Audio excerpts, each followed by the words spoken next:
তাহলে দেখ, এখন যেটা করাচ্ছি এটা কিন্তু বোর্ড মডেল পেপার, মানে যে আমরা যে ওয়েস্ট বেঙ্গল বোর্ডে পড়ছি ক্লাস 11 এর আন্ডারে বোর্ড থেকে একটা মডেল পেপার দিয়েছে, ঠিক আছে? তো বোর্ড থেকে একটা মডেল পেপার দিয়েছে, সেই মডেল পেপারটা সলভ করছি, ঠিক আছে? খুব ভালো কোশ্চেন অ্যান্সার করা আছে, আমি বুঝিয়ে দিচ্ছি অ্যান্সার, ঠিক আছে তো? এবং যে কোশ্চেন যেগুলো সবকটা কোশ্চেন পড়ানো আমাদের। দেখ একটা করে কোশ্চেন করছি, হ্যাঁ? 1 নম্বরটা কি বলছে? প্রাইমারি ফাংশন অফ অ্যাকাউন্টিং, ভালো করে শুনবি। বলছে অ্যাকাউন্টিং মানে পরিচিত, মানে অ্যাকাউন্টিং হিসাব নিকাশ, হিসাব নিকাশের প্রাইমারি মানে কি মেন ফাংশন কোনটা, বুঝতে পারলি তো? অ্যাকাউন্টস এর মেন ফাংশন কোনটা, মানে মেন মূল কাজ কি, অ্যাকাউন্টস এর মেন কাজটা কি? অ্যাকাউন্টস এর মেন কাজ হচ্ছে এইটা, এই যে ফিনান্সিয়াল অ্যাকাউন্ট ডিটারমাইন করা, বুঝতে পারলি তো? লেখা আছে, কারেক্ট অ্যান্সার লেখা আছে এখানে, কোনো সমস্যা নেই, কারেক্ট অ্যান্সার লেখা আছে। কি বললাম বুঝতে পারলি তো? মানে অ্যান্সার করা আছে এখানে, শোন। কি সমস্যা কোথায় বল? 40 পাতা, 40 পাতা, এটা ইংলিশে আছে, এর বাংলা নেই, এর বাংলা নেই, এর ইংলিশই আছে। 40 পাতা, ভুলেছিস তো? তাহলে আমি তোকে বলেছি এখানে কোশ্চেনটা এর অ্যান্সার লিখতে হবে না, অ্যান্সার যেইগুলো ভুল লেখা আছে সেইগুলো ঠিক করে, যেটা ভুল লেখা সেটাই শুধু ঠিক করে, ওটা কিছু করতে হবে না। তাহলে প্রথম কোশ্চেনটা পড়ে দিচ্ছি, কি বলেছে? ভালো করে শুনে, আপনার সামনে করতে করতে মুখস্থ হয়ে যাবে। এখানে বলেছে অ্যাকাউন্টস এর মেন ফাংশন কোনটা? অ্যাকাউন্টস এর মেন ফাংশন কি জানিস তো? মেন ফাংশন ফিনান্সিয়াল অ্যাকাউন্ট নির্ধারণ করা, ফিনান্সিয়াল অ্যাকাউন্ট নির্ধারণ, এটা হচ্ছে কারেক্ট অ্যান্সার। আর কোনোটা কারেক্ট অ্যান্সার নেই, ঠিক আছে? বোঝা গেল? এইভাবে তোকে পড়ে ফেলতে হবে, ঠিক আছে তো? 2 নম্বর, which one of the following is not a fictitious asset? এই যে বলছে এর মধ্যে কোনটা ফিকটিসিয়াস অ্যাসেট, তুই এখন যদি অসুবিধা হয় লেখ 2 নম্বর কোশ্চেনে বাংলা লিখে রাখ, বাংলাটা। তো লেখ এখানে অলিক সম্পত্তি, 2 নম্বর কোশ্চেনে বাংলা লিখে রাখ। লেখ এখানে কি হচ্ছে বলতে, বাংলা লিখে দিচ্ছি অলিক সম্পত্তি, অলিক সম্পত্তি, ঠিক আছে? অলিক সম্পত্তি।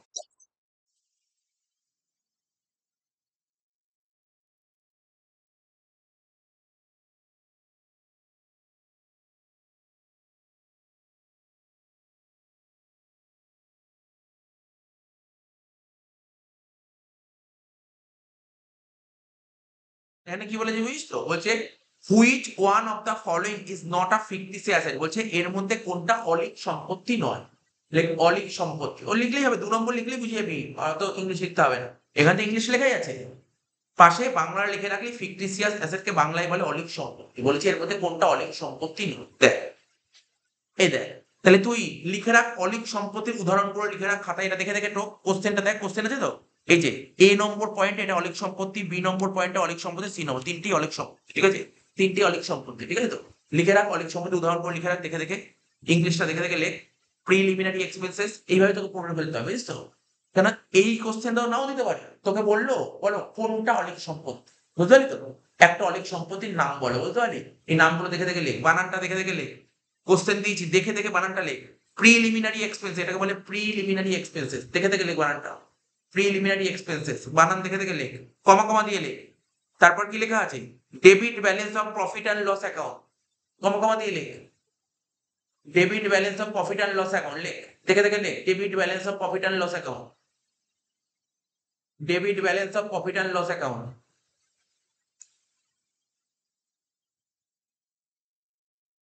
কি লেখা আছে? Debit balance of profit and loss account, লিখিস তো? Debit balance of profit and loss account. তারপর কি বলেছে দেখ, ডেফার্ড অ্যাডভার্টাইজিং এক্সপেন্ডিচার, বানানটা দেখে দেখে লেখ, বানান দেখে দেখে লেখ। ডেফার্ড অ্যাডভার্টাইজিং এক্সপেন্ডিচার, ডেফার্ড, এগুলো সব পড়ে ফেলবি, পড়ে ফেলবি। তোকে এইগুলো হচ্ছে, এই যে আমি যে 3টে পয়েন্ট লিখলাম, এই 3টে পয়েন্ট কি লিখলাম? কোনগুলো অলিক সম্পত্তি। তোকে যদি বলে অলিক সম্পত্তির উদাহরণ দাও, এই 3টে পয়েন্ট বোঝা থাকবে, মনে রাখবে তো? মনে রাখতে এগুলো পড়তে হবে, তোকে তোকে পড়তে হবে, না করলে হবে না, না পড়লে হবে না, তুই আনতামি মারতে পারবি না এগুলো, এগুলো পড়তে হবে। কোনগুলো অলিক সম্পত্তি, এই 3টে পয়েন্ট যে বললাম, এই 3টে অলিক সম্পত্তির উদাহরণ।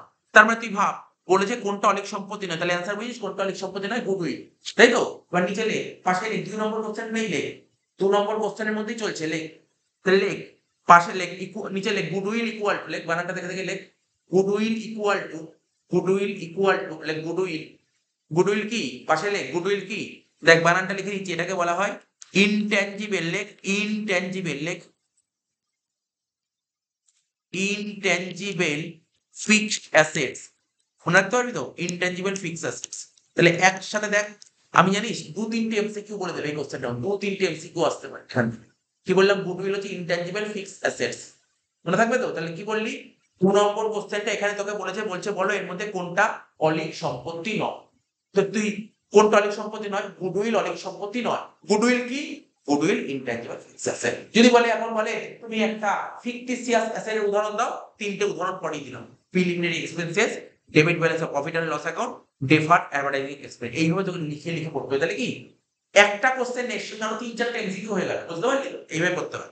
3 নম্বর কোশ্চেন বলছে অ্যাকাউন্টিং ডাজ নট কনসিডার, বলছে অ্যাকাউন্টেন্সি কাকে কনসিডার করে না, বুঝিয়েছিলাম। এই দেখ, আমি আজকে একটা ফোন কিনেছি 30,000 টাকা দিয়ে। আজকে ফোন কিনলাম 30,000 টাকা দিয়ে গণেশ পুজোর দিন, কালকে ফোনের দাম হয়ে গেল 32,000 টাকা। পরের দিন 5 দিন পর ফোনের দাম হয়ে গেল 25,000 টাকা। আবার 6 মাস পর ফোনের দাম হয়ে গেল তোর 5,000 টাকা, সাপোজ হয়ে গেল। তাহলে এই যে এত যে ফোনের দাম যে বাড়ছে কমছে, এইগুলো বইতে দেখানো হয়। বুঝতে পারলি কি লিখেছে এখানে? Change in price level of fixed asset, মানে অ্যাসেটের প্রাইস লেভেল যদি চেঞ্জ হয়, এটা বইতে দেখানো হয় না। বলছে accounting does not consider, accounts কোনটা কনসিডার করে না? এই যে change in price level of fixed asset, এটা অ্যাকাউন্টস কনসিডার করে। ঠিক লেখা আছে, এটা ঠিক লেখা আছে, প্রথম চ্যাপ্টার দিয়েছে। অ্যাকাউন্টস কোনটা কনসিডার করে না? Change in price level of fixed, এটা অ্যাকাউন্টস কনসিডার করে। মনে থাকবে কি বললাম? আচ্ছা, 4 নম্বর কোশ্চেন, যেটা খুব বোঝানোর দরকার, যেটা খুব লেখানোর দরকার লিখিয়ে দেবো, যেগুলো নর্মাল থিওরি লেখাতে হবে। 4 কি বলছে? The accounting basis under which income earn in an accounting period are recognize in that accounting period. এই লাইনের মানে কি বলছে জানিস তো? এই যে এদিক টাকা শুনছিস তো, এটা কি মাস? আগস্ট মাস। আগস্ট মাস তো ধর আমি আগস্ট মাসে কোনো স্টুডেন্টকে 1 তারিখ থেকে 31 তারিখ অবধি পড়ানো, ওর কাছে পড়ানো শেষ হলো, ওর কাছে আমি টিউশন ফিজের টাকাটা ছিলাম, ও ধর আগস্ট মাসে দিতে পারে, 31 তারিখ দিতে পারে। প্রশ্ন হলো, ভালো করে বুঝছিস তো? ধর আজকে ধর আমি তোকেই পড়াচ্ছি, তোকে পড়ালাম, তো ধর আগস্ট মাসের 1 তারিখ থেকে 31 তারিখ কিন্তু পড়ালাম। 31 তারিখ তোর কাছে আমি বললাম টিউশন ফিজের টাকাটা দে, দিয়ে আমি তোকে পড়ালাম 1000 টাকা, টিউশন ফি 1000 টাকা না দে, তুই বললি বললি এখন একটু অসুবিধা আছে, বাবা বলেছে 7 দিন পর টাকা দিতে। মানে সেপ্টেম্বর মানে 7 তারিখে, ঠিক আছে? কিন্তু আমার প্রশ্ন হলো আমার ইনকাম হয়েছে কি হয়নি? আমার ইনকাম হয়ে গেছে। আমার ইনকাম হয়ে গেছে। মানে আমি তোকে পড়িয়ে দিয়েছি মানে আমার ইনকাম হয়ে গেছে। টাকাটা পেয়েছি? না। এই কনসেপ্টটাকে কি কনসেপ্ট বলে? এটাকে অ্যাক্রুয়াল কনসেপ্ট বলে। এটাকে অ্যাক্রুয়াল কনসেপ্ট বলে। অ্যাকচুয়ালি কোশ্চেনটা এটাই বলেছে। এবার দেখ কি বলেছে কোশ্চেনটা? আমি পড়ে দিচ্ছি দেখ। বলছে দেখ অ্যাকাউন্টিং বেসিস, বলছে অ্যাকাউন্টিং এর আমাদের না 3টে বেসিস হয়। শুনেছিলাম আমরা পড়েছিলাম না? অ্যাকাউন্টস এর বেসিস, বেসিস অফ অ্যাকাউন্টিং। একটা ক্যাশ বেসিস হয়, একটা অ্যাক্রুয়াল বেসিস হয়, আর একটা মিক্সড বেসিস মানে হাইব্রিড বেসিস হয় বলেছিলাম। কি বললাম বল? একটা ক্যাশ বলেছিলাম, একটা অ্যাক্রুয়াল বলেছিলাম, আর একটা মিক্সড বা হাইব্রিড। ক্যাশ বেসিস কাকে বলে জানিস তো? কত টাকা ক্যাশ আসলো আর কত টাকা ক্যাশ গেল, ক্যাশ বেসিস। অ্যাক্রুয়াল বেসিস কাকে বলে? অ্যাক্রুয়াল বেসিস তুমি কত, মানে অ্যাক্রুয়াল বেসিস কোনটা? তোকে যেটা উদাহরণ দিলাম এটাকে অ্যাক্রুয়াল বেসিস বলে। দেখ তুমি টাকা পাও বা না পাও এটা ম্যাটার করে না, কাজ করাটাই ম্যাটার করে, কাজ, এটাকে অ্যাক্রুয়াল বেসিস। তো এখানে কি বলেছে?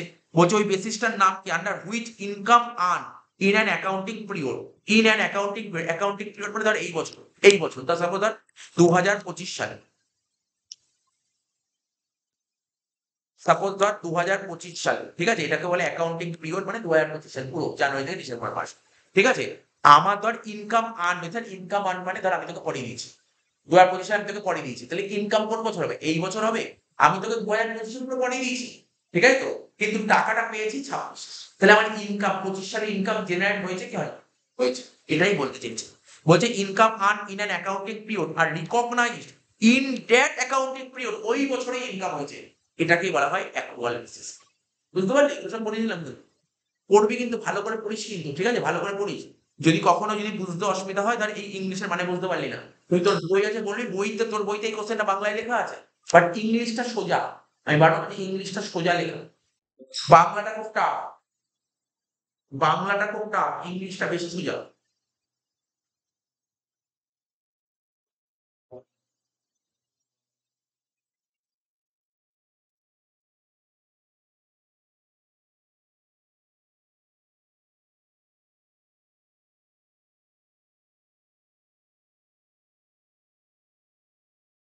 হলো তো?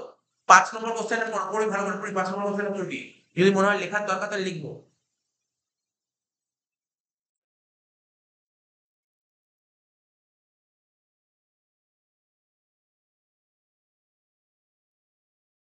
5 একটা পড়ছি, আ ফার্ম স্পেন্ড, ফার্ম মানে বুঝিস তো? এই ফার্ম বুঝিস তো কাকে বলে? কোম্পানি, দোকান।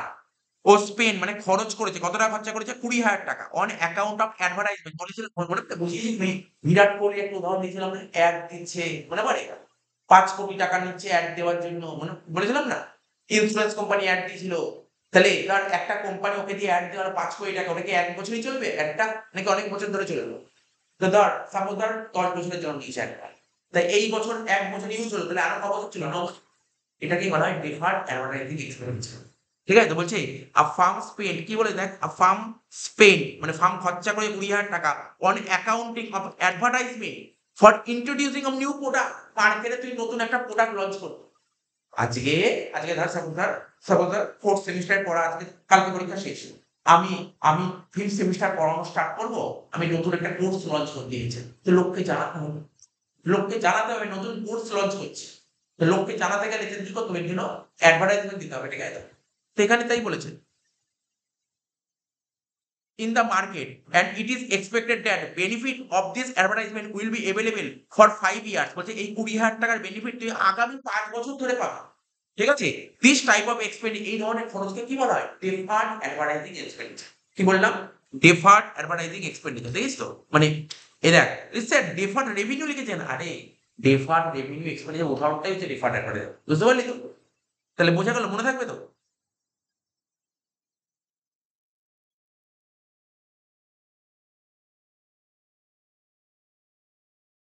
মনে থাকবে তো? বল, মনে থাকবে তো?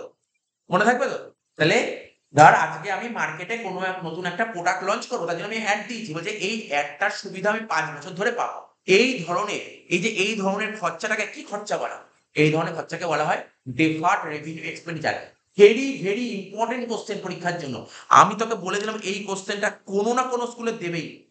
কোনো না কোনো স্কুলে দেবেই এই কোশ্চেন, মানে এতটা ইম্পর্টেন্ট কোশ্চেন। এই পেপারে সবকটা কোশ্চেন ইম্পর্টেন্ট কোশ্চেন। এই পেপারটা না, এই পেপারটা তুই যখন পরীক্ষার হলে ঢুকবি, বুঝিস তো? কটা দিয়ে পরীক্ষা? 10টা দিয়ে না 2টো দিয়ে? 12টা 10। আচ্ছা যাই হোক, মানে যেই সময় পরীক্ষা হোক, পরীক্ষার হলে ঢোকার আগেও এই পেপারটা দেখবি, পার্টিকুলার এই পেপারটা দেখবি। খুব ইম্পর্টেন্ট কোশ্চেন। সব কটা কোশ্চেন খুব ইম্পর্টেন্ট। এই পেপারটা ভালো করে দেখবি।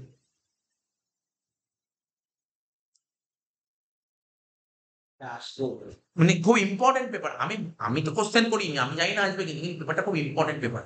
ভালো করে পড়। এখান দিয়ে দেখা গেল 40টার মধ্যে 10টার মতন দিয়ে দিবি। সেটা বলছি। আমি বলছি না পুরো পেপারটা তুলে দেবে। আচ্ছা, 6 টা বলছে TET discount is not record in the books of account. আচ্ছা বল, আমি জিজ্ঞাসা করছি টেট ডিসকাউন্ট নামটা শুনেছি? আমি বলেছিলাম না, কালকে বলছিলাম না, ডিসকাউন্ট দু রকমের, একটা টেট হয়, একটা ক্যাশ হয়। কোন ডিসকাউন্ট বইতে দেখায়? টেট দেখায় নাকি ক্যাশ দেখায়? কোন ডিসকাউন্ট বইতে দেখায়? ক্যাশ ডিসকাউন্ট বইতে দেখায়, টেট ডিসকাউন্ট দেখায় না। ওরা লিখেছে টেট ডিসকাউন্ট বইতে দেখানো হয় না। ঠিক বলেছে না ভুল বলেছে? তো ট্রু লিখেছে, ঠিক আছে। এইটুকু ইংলিশ পড়ে বাংলা বলতে পারছিস তো? অসুবিধা হলে জিজ্ঞাসা করে নিবি। অসুবিধা হলে জিজ্ঞাসা করে নিবি, আমি বুঝিয়ে দেবো। ঠিক আছে তো? 7 নম্বরটা, which of the following liabilities are payable after a long period of time. ঠিক আছে তো? মানে বলছে ওই লাইফটিকে কি বলে? ধর লাইবিলিটি না, তোকে বলছি লাইবিলিটি দু রকমের হয়। লাইবিলিটি দু রকমের হয়। যে লাইবিলিটি 1 বছরের মধ্যে শোধ করতে পারি তাকে বলে কারেন্ট লাইবিলিটি। আর যেই লাইবিলিটি শোধ করতে 1 বছরের বেশি সময় লাগে তাকে বলে নন কারেন্ট লাইবিলিটি। মনে থাকবে? পড়েছিলাম, প্রথম দিন পড়েছিলাম। বেসিক অ্যাকাউন্টিংটা আমি শিখিয়েছিলাম। কারেন্ট লাইবিলিটি কাকে বলে, নন কারেন্ট লাইবিলিটি কাকে বলে। যে সমস্ত লাইবিলিটি শোধ করতে 1 বছর লাগে, 1 বছর লাগে তাকে বলে কারেন্ট। আর যে সমস্ত লাইবিলিটি শোধ করতে 1 বছরের বেশি লাগে তাকে কি বলে? Non current. তাহলে এখানে কি বলেছে? বলছে which of the following liability, ওই লাইবিলিটির নাম কি? আর payable after a long period of time. Sir long period মানে কি? 1 বছরের বেশি। তাহলে 1 বছরের বেশি তাকে কি বলে? কারেন্ট বলবো না নন কারেন্ট বলবো? কারেন্ট বলবো না নন কারেন্ট? নন কারেন্ট বলবো। এখন তোকে যদি পরীক্ষার হলে জিজ্ঞাসা করে, বলে একটা নন কারেন্ট লাইবিলিটির উদাহরণ দাও। যদি বলে একটা নন কারেন্ট লাইবিলিটির উদাহরণ দাও, কি বলবে? আমি লিখলাম দেখ লোন, লোন লিখলাম ডিবেঞ্চার। এইগুলো হচ্ছে লং টার্ম লাইবিলিটির উদাহরণ। ঠিক আছে? লিখে রাখ। লিখে রাখতে ক্ষতি কোথায়? লিখে রাখ, দিয়ে পরীক্ষায় দেয়। EMI, EMI. না হ্যাঁ, এটা লিখ না। লেখ নন কারেন্ট লাইবিলিটি, লেখ কোশ্চেনটা লেখ। 7 নম্বর পয়েন্ট লিখে রাখ, নন কারেন্ট লাইবিলিটির উদাহরণ। নন কারেন্ট লাইবিলিটির উদাহরণ লেখ। লোন, লোন মানে বুঝিস তো? এ দেখ আজকে ধর আমি একটা ফ্ল্যাট কিনলাম। ফ্ল্যাট কেনার জন্য 20 লাখ 30 লাখ টাকা লোন নিতে হবে। এই লোনটা শোধ করতে কি আমি 1 বছরে শোধ করতে পারবো এই লোনটা? তো অনেক টাইম লাগবে। তাহলে কি এটা কি বলবো? এটা নন কারেন্ট লাইবিলিটি। বুঝতে পারলি তো? তাহলে এখানে লিখলাম loan, debenture, loan, debenture. Loan মানে কেমন লোন? ছোট লোন না। কি লোন হবে বল? ছোট লোন না বড় লোন? কি বলবো? বড় লোন। মনে রাখবি কিন্তু লোন লিখিয়ে মানে তুই ঘাবড়ে যাস না পরীক্ষা গিয়ে লোন লিখে দিয়ে চলে আসা। বড় লোন মাথায় রাখবি, লোনটা বড় লোন হবে। লোন, ডিবেঞ্চার এগুলো। বোঝা গেল? মনে থাকবে তো? মনে থাকবে তো? এবার নিচে লেখ। আরেকটা উদাহরণ দিতে পারি পরীক্ষায়। কারেন্ট লাইবিলিটি উদাহরণ, কারেন্ট লাইবিলিটি নিচে লেখ। এটা হয়ে গেল? লেখা আছে? কি লিখলি বল? Loan, debenture. এবার নিচে লেখ। কারেন্ট লাইবিলিটি উদাহরণ লেখ, কারেন্ট লাইবিলিটি। এইগুলো কিন্তু কোনো অ্যান্সার লেখাচ্ছি না। এগুলো এমনি এই পেপারের কিছু নোটস। কারেন্ট লাইবিলিটি উদাহরণ লেখ। কারেন্ট লাইবিলিটি উদাহরণ লেখ, কারেন্ট লাইবিলিটি। বলবো? উদাহরণ বলবো? বলতে পারবি? এই তুই বল দেখি একটা কারেন্ট লাইবিলিটি উদাহরণ। আরে যেটা এই কোয়েল বল দেখি একটা কারেন্ট লাইবিলিটি উদাহরণ। কোয়েল বল।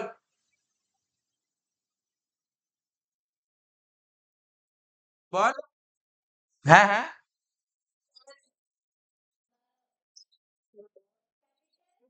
Capital current liability? এক চড় খাবি। এই দেবকন্যা বল একটা কারেন্ট লাইবিলিটি উদাহরণ বল। বল, বল। হ্যাঁ? হ্যাঁ, কেইটার্স। হ্যাঁ।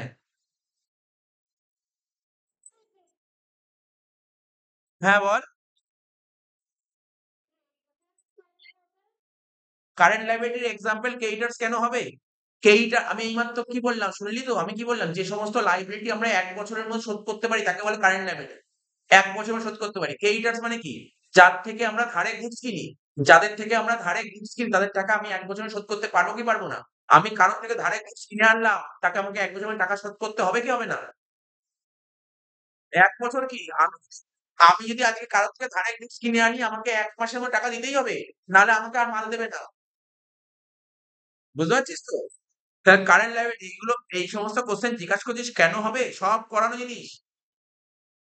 তাহলে কি বললাম? কারেন্ট লায়াবিলিটি উদাহরণ লিখতে বলছি। করতে গেলে ক্রেডিটার্স দিতে পারে পরীক্ষায়। ক্রেডিটার্স আর কি হবে? লেখ ব্যাংক ওভারড্রাফট। এই লেখ ব্যাংক ওভারড্রাফট।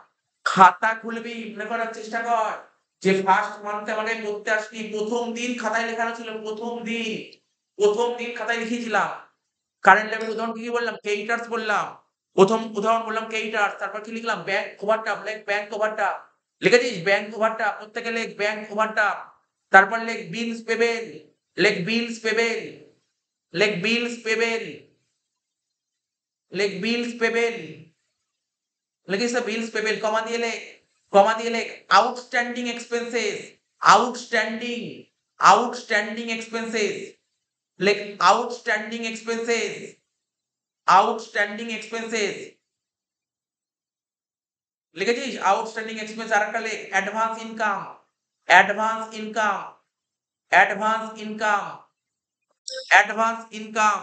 লিখেছিস? Advance income. এবার দেখ তোকে অ্যাডভান্স ইনকামটা বোঝাচ্ছি। দেখ শোন। ধর তুই আমাকে পড়তে আসছিস। শুনছিস তো? পড়ছিস। তুই আমাকে না আকর্ষণের মাইনে অ্যাডভান্স করে দিয়েছিস। বুঝতে পারলি তো? অনেক স্টুডেন্ট তোরা অনেক কোচিংয়ে পড়তে গেলে টিচাররা বলে না অ্যাডভান্স দাও, অ্যাডভান্স চাই না। তা আমাকে ধর কোনো স্টুডেন্ট অ্যাডভান্স মাইনা দিয়ে দিয়েছে। তাহলে এটা আমার কাছে কি? এটাকে বলে অ্যাডভান্স ইনকাম। মনে থাকবে তো? এই যে পয়েন্ট গুলো বললাম এর মধ্যে পরীক্ষায় যদি দিতে পারে কিন্তু ও তোকে কেমন কোশ্চেন করবে জানিস তো? ও বলবে বলো এর মধ্যে কোনটা কারেন্ট লায়াবিলিটি? এর মধ্যে কোনো একটা পয়েন্ট পেয়ে যাবি। বা বলো এর মধ্যে কোনটা কারেন্ট লায়াবিলিটি নয়। বুঝতে পারলি তো? হয় এটা বলবে না এটা বলবে। এরকমই কোশ্চেন করবে। বোঝা গেল তো কি বললাম? এই জন্য লেখাচ্ছি। আমার উদ্দেশ্য নাই এখন যদি স্যার কি পড়ানোর দরকার কি? এখানে তো সবুজ কালি হাইলাইট করে ইম্পোজ করে চলে যাবো। আরে এই কোশ্চেন দেবে কোনো গ্যারান্টি নেই। ও তো কোশ্চেন ঘুরিয়ে ঘুরিয়ে করবে। ও কোশ্চেন ভেতর ঘুরিয়ে ঘুরিয়ে করবে। এই ঘোরানোগুলো তোকে ধরতে হবে। কি বললাম বুঝতে পারছিস তো? এই জন্য এমসিকিউ পড়িয়ে দিচ্ছি। বিজনেস স্টাডিজ ওইগুলো নরমাল করে দেয় কিন্তু অ্যাকাউন্টেন্সি এর কষ্টটা ঘুরিয়ে ঘুরিয়ে করে। অঙ্ক ঘোরাতে পারে না। দেখ শোন, বোঝা গেল তো এটা? সবাইকে বোঝাচ্ছি কিন্তু, শুনিস কিন্তু। আচ্ছা, বলতে পারবি কিনা? আমি কালকেই পড়ালাম কন্টিনজেন্ট লায়াবিলিটি, মনে আছে? বলেছিলাম কন্টিনজেন্ট লায়াবিলিটি কাকে বলে? কি বলেছিলাম বল দেখি? না স্যার মনে নেই। মনে নেই। ও আরে কন্টিনজেন্ট লায়াবিলিটি কাকে বলে? তুই এখন বলবি হ্যাঁ স্যার পড়িয়েছিলেন, মনে আছে। কি মনে আছে? কন্টিনজেন্ট লায়াবিলিটি বলেছিলেন, ওই কথাটা মনে আছে। কাকে বলে ওটা মনে নেই। ওরম বললে তো হবে না। কন্টিনজেন্ট লায়াবিলিটি বাড়িতে পড়াশোনা করতে হয়, রাস্তাঘাটে ঘুরলে হবে না। রাস্তাঘাটে ঘোরাঘুরি করলে হবে না, পড়তে হবে বাড়িতে বসে। আর এই কোচিং ওই কোচিং দৌড়াদৌড়ি করলে হয় না, বাড়িতে পড়াশোনা করতে হয়। আমি যা করাবো তার বাইরে কিচ্ছু দেবে না, সব ওর মধ্যেই দেবে। কন্টিনজেন্ট লাইবিলিটি মানে কি, যেই লাইবিলিটি ফিউচারে ক্রিয়েট হতে পারে, এখনো লাইবিলিটি আমার কাছে না, হতে পারে ফিউচারে, কে পরীক্ষা দিতেই পারে দোস্ত। ও তোকে বলে দিল যে, বলছে ওই লাইবিলিটি কি লাইবিলিটি বলে, যে লাইবিলিটি ফিউচারে ক্রিয়েট হতে পারে তাকে বলে কন্টিনজেন্ট লাইবিলিটি। মনে রাখতে হবে না, তোকে তো কোশ্চেন ঘুরিয়ে ঘুরিয়ে করবে, তোকে কোশ্চেন ঘুরিয়ে ঘুরিয়ে করে, এগুলো মনে রাখতে হবে। তাহলে ওই লাইবিলিটিকে কি লাইবিলিটি বলে, যেই লাইবিলিটি ফিউচারে ক্রিয়েট হতে পারে, ফিউচারে হতে পারে, তাকে বলে কন্টিনজেন্ট লাইবিলিটি। এই পেপারে আছে কোশ্চেনটা, এই পেপারে কোশ্চেনটা আছে। আমি তোকে গ্যারান্টি দিয়ে বলছি, ভালো করে শোন, যা বলছি বোঝাচ্ছি এর মধ্যেই কোশ্চেন দেবে। কথা শুনতে হবে মন দিয়ে। আমি পড়তে আসলাম না, আমি পিডিএফ দেখলাম, ওইগুলো মুখস্থ করে চলে গেলাম, তারপরে কি সবচেয়ে জঘন্য পরীক্ষা হবে। প্রতিটা পয়েন্ট শুনতে হবে, পয়েন্ট শোনা খুব জরুরি কিন্তু। আচ্ছা দেখ নেক্সট কি বলছে, দেখ 8 the concept according to which it is assumed that business enterprise will not B closed down in a foreseeable, ঠিক আছে, ফিউচার ইজ কল্ড। বলছে ভালো করে বোঝাই তোকে, ইংলিশটার বাংলা মানেটা কি বলতে চেয়েছে। বলছে কনসেপ্ট, ও তোকে জানতে চেয়েছে, বলে কনসেপ্টটার নাম বলো, কোন কনসেপ্ট, ওই কনসেপ্টের নাম কি। 4টে কনসেপ্ট বলেছে, একটা হচ্ছে কনসিস্টেন্সি কনসেপ্ট, একটা বলেছে এন্টিটি কনসেপ্ট, একটা বলেছে গোয়িং কনসার্ন কনসেপ্ট, আর একটা হচ্ছে অ্যাক্রুয়াল কনসেপ্ট। অ্যাক্রুয়াল কনসেপ্ট শুনেছিস তো, তোকে কি বললাম, এই যে এদার এদার ওকে ধর আমি পুরো 2025 সাল পুরো পড়ালাম, আমি পড়িয়ে দিলাম মানে কি, আমার ইনকাম জেনারেট হয়ে গেল, এটাকে কি কনসেপ্ট, এটাকে অ্যাক্রুয়াল কনসেপ্ট, ঠিক আছে। আচ্ছা স্যার, এনটিটি কনসেপ্ট কাকে বলে, এনটিটি জানিস এনটিটি কাকে বলে, ধর ব্যবসা শুরু করার সময় ব্যবসার মালিক টাকা নিয়ে আসে, ব্যবসা শুরু করার সময় ব্যবসার মালিক টাকা নিয়ে আসে, মালিক আর ব্যবসা দুজনে আলাদা, এটাকে বলে এনটিটি কনসেপ্ট। মানে বুঝতে পারলি তো। আজকে ধর আমি একটা ধর সাপোজ ধর একটা ধর মুদিখানা দোকানের নাম গণেশ ভান্ডার, তো দোকানের মালিক কে, গণেশ, আর দোকানটার নাম কি, গণেশ ভান্ডার। তো দুজন কিন্তু আলাদা, মালিক আর দোকান দুটো আলাদা, এটাকে বলে এনটিটি কনসেপ্ট, ঠিক আছে। আর গোয়িং কনসার্ন কনসেপ্ট মানে কি, গোয়িং কনসার্ন কনসেপ্ট মানে ব্যবসা আজীবন ধরে চলতেই থাকবে, চলতেই থাকবে, চলতেই থাকবে, চলতেই থাকবে, বুঝতে পারলি তো। ব্যবসা চলতেই থাকবে, বন্ধ হওয়ার কোনো জায়গা নেই, চলতেই থাকবে। এবার কোশ্চেন করতে কি বলেছে, ওই কনসেপ্টের নাম কি, according to which it is assumed that business enterprise will not be close, মানে কি ব্যবসা বন্ধ হবে না। আচ্ছা ব্যবসা বন্ধ হবে না মানে কি, ব্যবসা কি হবে, চলতে থাকবে, চলতেই থাকবে। তাহলে কি কনসেপ্ট, এই মতো কি বললাম, ওই ওই আরে গোয়িং মানে কি, চলছে চলছে চলছে, বুঝতে পারছো, গোয়িং মানে চলমান, চলছে। তাহলে ওই কনসেপ্টটাকে কি বলে, যেটা চলতেই থাকবে চলতেই থাকবে চলতে, ওটা মানে গোয়িং কনসেপ্ট। তো দেখ কিভাবে পড়তে হয়, মনে রাখার টেকনিক দেখ।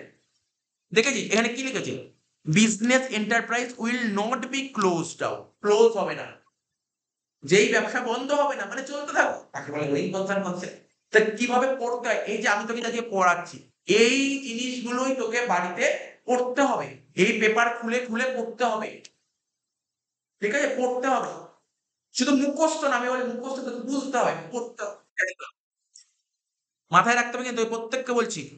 আচ্ছা 9 নম্বরটা কি বলছে, অ্যাসারশন আর রিজনিং কোশ্চেন দিয়ে কি দিয়েছে এই কোশ্চেনটা, personal transaction of the owner, personal transaction of the owner কি বল, অফ দা ওনার, ঠিক আছে, of the business are not recorded in the books. শোন কি বলেছে, এখন তোরা বলতে স্যার আমি বেঙ্গলি ভার্সনে পড়ছি, ইংলিশের মানে বুঝতে পারছি, আমি বোঝাচ্ছি কি বলেছে। পার্সোনাল ট্রানজাকশন, আচ্ছা আমি তোকে বলি একটা উদাহরণ বলি, আজকে আমি ব্যবসা করছি, আমার না, আমি ব্যবসা করছি, আমি বিজনেস করছি, আমার দোকান চালের দোকান, ঠিক আছে, আমার বাড়িতে চাল লাগবে, চাল শেষ হয়ে গেছে, তাই দোকান থেকে 1 বস্তা চাল নিয়ে চলে আসলো। এটা কি, এটাকে কি বলে, পার্সোনাল ইউজ, কি পার্সোনাল ইউজ, পার্সোনাল ট্রানজাকশন কি বিজনেস দেখায়, পার্সোনাল ট্রানজাকশন দেখায়। এখানে বলে personal transaction of the owner, মালিকের যত পার্সোনাল ট্রানজাকশন, ঠিক আছে, are not record in the books, বইতে দেখায় না, পার্সোনাল ট্রানজাকশন আমরা বইতে দেখাই না, ঠিক বলেছি। কোন পার্সোনাল, আমরা মানে আমাদের অ্যাকাউন্টেন্সি আমাদের কি শিখি জানিস তো, যত বিজনেস ট্রানজাকশন তুমি অ্যাকাউন্টসে রেখে পার্সোনাল গুলো রেকর্ড, পার্সোনালটাকে রেকর্ড করতে বারণ করে, বিজনেসটাকে রেকর্ড করতে, ঠিক আছে তো। আচ্ছা এবার কি বলেছে, রিজনটা কি বলেছে, according to business entity, already তোকে বললাম হোয়াট ইজ এন্টিটি কনসেপ্ট, বলেছিলাম না, এন্টিটি কনসেপ্ট কি শিখেছে, মালিক আর ব্যবসা দুজনে কি আলাদা আলাদা, দেয়াল হয়ে যাবে, মালিক আর ব্যবসার মধ্যে মাঝখানে একটা দেয়াল হয়ে যাবে, ঠিক আছে তো। তো বলছে কি, according to this business entity concept each business enterprise is considered as an accounting unit separate from the owner, মালিকের থেকে অ্যাকাউন্টিংটা আলাদা। এটাই তো বলেছি। কেন কেন পার্সোনাল ট্রানজাকশন বলতে দেখাই? কারণ কি জানিস, মালিক আর ব্যবসা দুজনে ঠিক দিয়েছে, পুরো পারফেক্ট দিয়েছে কোশ্চেন। ঠিক আছে তো? তাহলে এই দেখ আমি অ্যান্সার লিখেছি এ, both assertion and reasoning are true and the reason is the correct explanation of the assertion। ভালো করে বুঝতে হবে কিন্তু, বারবার বলছি প্রত্যেককে। 10 কি বলছে? What are the statement of uniform accounting rules and guideline adapted while preparing financial statement for, আমি তো বোঝাচ্ছি প্রত্যেককে বলছি মন দিয়ে শুনবি, আমি বোঝাবো কিন্তু এই কোশ্চেনটা বোঝাবো। ওই স্টেটমেন্টটার নাম কি? সে তুই এখানে অ্যান্সার দেখা আছে, দেখে বলতে পারিস, সেটা বলার কথা। ঠিক আছে, তোকে বোঝাচ্ছি স্টেটমেন্টের নাম কি। ওটাকে কি অ্যাকাউন্টিং স্ট্যান্ডার্ড বলে, ওটাকে কি আইএফআরএস বলে, ওটাকে কি এএস এন্ড আইএফআরএস বলে, নাকি নান অফ দ্য অ্যাবাভ বলে? কি ওই স্টেটমেন্টের নাম? এই যে ধর, আমরা যে অ্যাকাউন্টেন্সি করলাম না, বিল অফ এক্সচেঞ্জ একটা চ্যাপ্টার শেখালাম, মনে পড়ে? বিল অফ এক্সচেঞ্জ শেখালাম, রেক্টিফিকেশন শেখালাম, ওইভাবে করলাম। কে শিখিয়েছে ওইভাবে করতে? আমরা জার্নাল করলো, আমাকে কে শিখিয়েছে ওইভাবেই করতে হবে জার্নাল? আমরা তো নিশ্চয়ই কারণ না কারণ নিয়ম কানুন ফলো করে করলাম। জার্নাল নিয়ম কানুন ফলো করে করলাম, তারপর বিল অফ এক্সচেঞ্জ কোনো নিয়ম কানুন ফলো করে করলাম। ঠিক আছে, আরো আগামী second semester, third, fourth semester বা গ্র্যাজুয়েশন করলে আমরা অ্যাকাউন্টেন্সি করবো, কিছু নিয়ম ফলো করে করবো, কিছু না কিছু নিয়ম ফলো করে করবো। তো বলছে ওই স্টেটমেন্টটাকে কি বলে? যে uniform accounting rule and guideline. আমরা অ্যাকাউন্টেন্সি করি কিছু রুল এবং গাইডলাইন মেনে, আমরা কিছু রুল এবং গাইডলাইন মেনে অ্যাকাউন্টসটা করি। Adapted while preparing financial statement. Financial statement যখন আমরা তৈরি করি তখন কিছু অ্যাকাউন্টিং রুল আর গাইডলাইন মেনে করি। এটাকে কি বলে? এটা জানিস কি বলে? আমি ভালো করে শুনে নে। কালকে বলেছিলাম কোশ্চেনটা, গ্যাপ বলেছিলাম, গ্যাপ বলে একটা কথা বলেছিলাম, মনে পড়ে? গ্যাপ না স্যার মনে নেই, বলতে পারিস মনে নেই? গ্যাপ, গ্যাপ বলেছিলাম, GAAP। গ্যাপের ফুল ফর্ম কি বলেছিলাম? Generally accepted accounting principal. যে এটাকে গ্যাপ বলে, ওই স্টেটমেন্টের নাম কি? Gap, generally accepted accounting principal. কি বললাম? জেনারেলি তুই পরীক্ষায় দেবে, শর্ট কোশ্চেন কে দেবে জানিস? তোর স্কুলে দেবে, দিতে পারে। বলবে বলো গ্যাপের ফুল ফর্ম বলো, বলবে গ্যাপের ফুল ফর্ম বলো, তুই লিখতে হবে জেনারেলি অ্যাকসেপ্টেড অ্যাকাউন্টিং প্রিন্সিপাল। কালকেই ছিল, মক টেস্ট পেপার 1 এ ছিল, মক টেস্ট পেপার 1 এ ছিল, গ্যাপের ফুল ফর্ম বলো জেনারেলি অ্যাকসেপ্টেড অ্যাকাউন্টিং প্রিন্সিপাল। তাহলে বুঝতে পারলি ওই স্টেটমেন্টের নাম কি? আমরা যখন ফিনান্সিয়াল স্টেটমেন্ট করি সেখানে অনেক অ্যাকাউন্টিং রুল থাকে, গাইডলাইন মেনে চলতে, ওটাকে গ্যাপ বলে। এখানে কি লিখেছে? গ্যাপ তো লেখা ছিল না, তাই লিখেছে none of this, none of the above. তাই ব্যাকেটে লিখে রেখে ইচ্ছা করে গ্যাপ লিখে রেখেছি, তো বুঝতে পারিস। আচ্ছা, আমি তোকে বলছি, লেখ লেখ লেখ, খাতায় লেখ, খাতায় লেখ দেখি। AS2 তে কি লেখা ছিল বল? এ দেবকন্যা বল। AS3 তে কি বলা ছিল বল? AS, তারপর কি যেন 6 এ কি বলা ছিল বল? AS10 এ কি বলা ছিল বল? বলতে থাক, বলতে থাক, এগুলো লেখ, লেখ আর বল। AS13 এ কি বলা ছিল বল? সব বলতে থাক একটা করে, পরীক্ষায় দেবে না একটা লিখতে হবে, এর মধ্যে একটা এস পেয়ে যাবি। বল দেখি, বই দেখে বলিস না কিন্তু, ঘরে বসে বই দেখে বলিস না, চেষ্টা কর, না পারলে বল। AS2 তে কি বলা ছিল বল? ভেরি ভেরি ইম্পর্টেন্ট কোশ্চেন, বল AS2 তে কি বলা ছিল?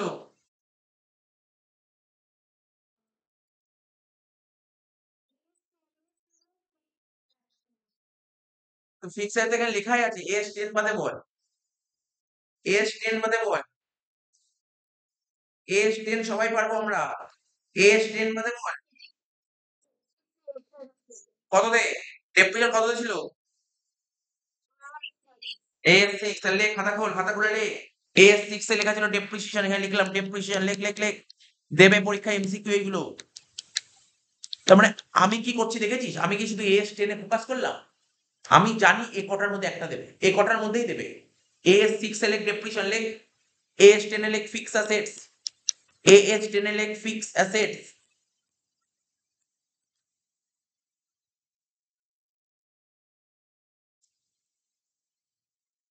কোয়েল বল AS13 এ কি লেখা ছিল? কোয়েল বল AS13 এ কি বলা ছিল বল বল, 13 এ কি বলা ছিল?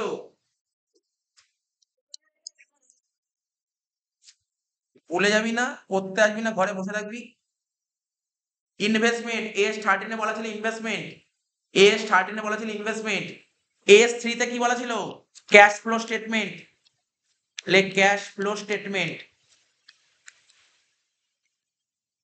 এ কটা পড়ে যাস, অ্যাটলিস্ট এ কটা পড়ে যাস, বারবার বলছি এ কটা পড়ে, মানে সব কটা মনে রাখতে না পারলেও এ কটা পড়ে যাস, এই কটা পড়ে যাস, একটা পেতে পারিস, এ কটা পড়ে যাস, এর মধ্যে আর কাটাছেড়া করিস না, এর মধ্যে কাটাছেড়া, এ কটা পড়িস, অ্যাটলিস্ট পড়িস এ কটা।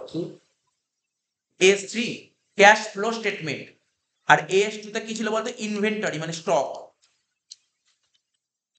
এ কটা পড়ে যাস প্লিজ, এ কটা পড়ে যাস, এর মধ্যে পরীক্ষা পেতে পারিস।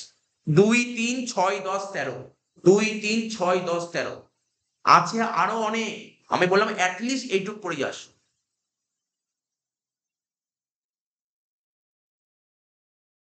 লিখেছিস? কালকে যখন পড়তে আসবি, কালকে তো কষ্টের পর আমি টুক করে জিজ্ঞাসা করবো, কিন্তু আমি ইচ্ছা করে জিজ্ঞাসা করে ফেলবো, বল দেখি S6 এ কি আছে, টুক করে জিজ্ঞাসা করবো, পড়াতে মতো অনেক কষ্ট অনেক জিজ্ঞেস করে নেবে। তাহলে অ্যান্সারটা পেয়ে 11 নম্বর অ্যান্সারটা বলতে হবে। 11 নম্বর অ্যান্সার পেয়ে গেছি, বলছে 11 নম্বর কোশ্চেন বলছে AS10 এ কি বলা আছে। তো AS10 এ কি বলা আছে, ফিক্স অ্যাসেটস। বলছি 12টা আন্ডার ম্যাচিং কনসেপ্ট, ঠিক আছে। আচ্ছা ম্যাচিং মানে, ম্যাচিং মানে বাদ দে, ইংলিশ বাদ দে, ও দেখতে হবে না। ম্যাচিং মানে জানিস, ম্যাচিং ম্যাচ মানে কি? ম্যাচিং মানে মেলানো, মেলানো, ম্যাচিং মানে মেলানো, কি বললাম ম্যাচিং মানে, আর মেলায় কাদের সাথে কার মেলায় জানিস, ভালো করে শোনা, আজকে তোকে বলেছি, আজকের পর শুনে না, ভুলিস না, ম্যাচিং মেলানো মানে আয়ের সাথে ব্যয় মেলায়, তার সঙ্গে কার মেলায়, আয়ের সাথে ব্যয়, বুঝলেন বুঝলি। ম্যাচিং মানে মেলানো, কিভাবে মেলায়, আর ইনকামের সাথে এক্সপেন্সেস কে মেলানোকে বলা হয় ম্যাচিং। কি বললাম বল, কি বললাম, ইনকামের সাথে এক্সপেন্সেস। এই যে ধর আজকে তুই বললি ব্যবসা করলে, বাবা ব্যবসা করছে, ব্যবসা করে লাভ করলে, তা লাভ কি করে বের করে, আরে আয়ের সাথে ব্যয় বাদ দিলেই তো লাভ হয়, একই না, তা আয় আর ব্যয়ের মধ্যে মেলানো কি বলে, আয় আর ব্যয়টা ম্যাচ করাকে তো বলে ম্যাচ। বোঝা গেল তো? এবার স্যার ইংলিশ ইনকাম আর এক্সপেন্স, দেখতে এখানে কিছু লিখেছে, বোঝা under matching concept, matching is done between expenses আর ইনকাম। তো ডাউট আছে এখানে কোশ্চেনে? আমার কথাটা শোনো, তুই MCQ ধরে ধরে মুখস্থ করি, তাই না, মানে মুখস্থ করতে, ম্যাচিং কথা বলতে এক্সপেন্স ইনকাম, এক্সপেন্স ইনকাম, আর ওইভাবে মুখস্থ করতে নেই, তোকে বুঝতে হবে ম্যাচিং মানে কি, টার্মটা শুনে ম্যাচিং, আচ্ছা ম্যাচিং বলতে কি হয়, মেলানো, আচ্ছা কার সাথে কার মেলানো, ও আচ্ছা আয়ের সাথে ব্যয় মেলানো, এইভাবে তোকে করতে হবে, মুখস্থ করবি না, বারবার বলছি মুখস্থ ওইভাবে করতে হয় না, বুঝতে হয়, বুঝতে হয়।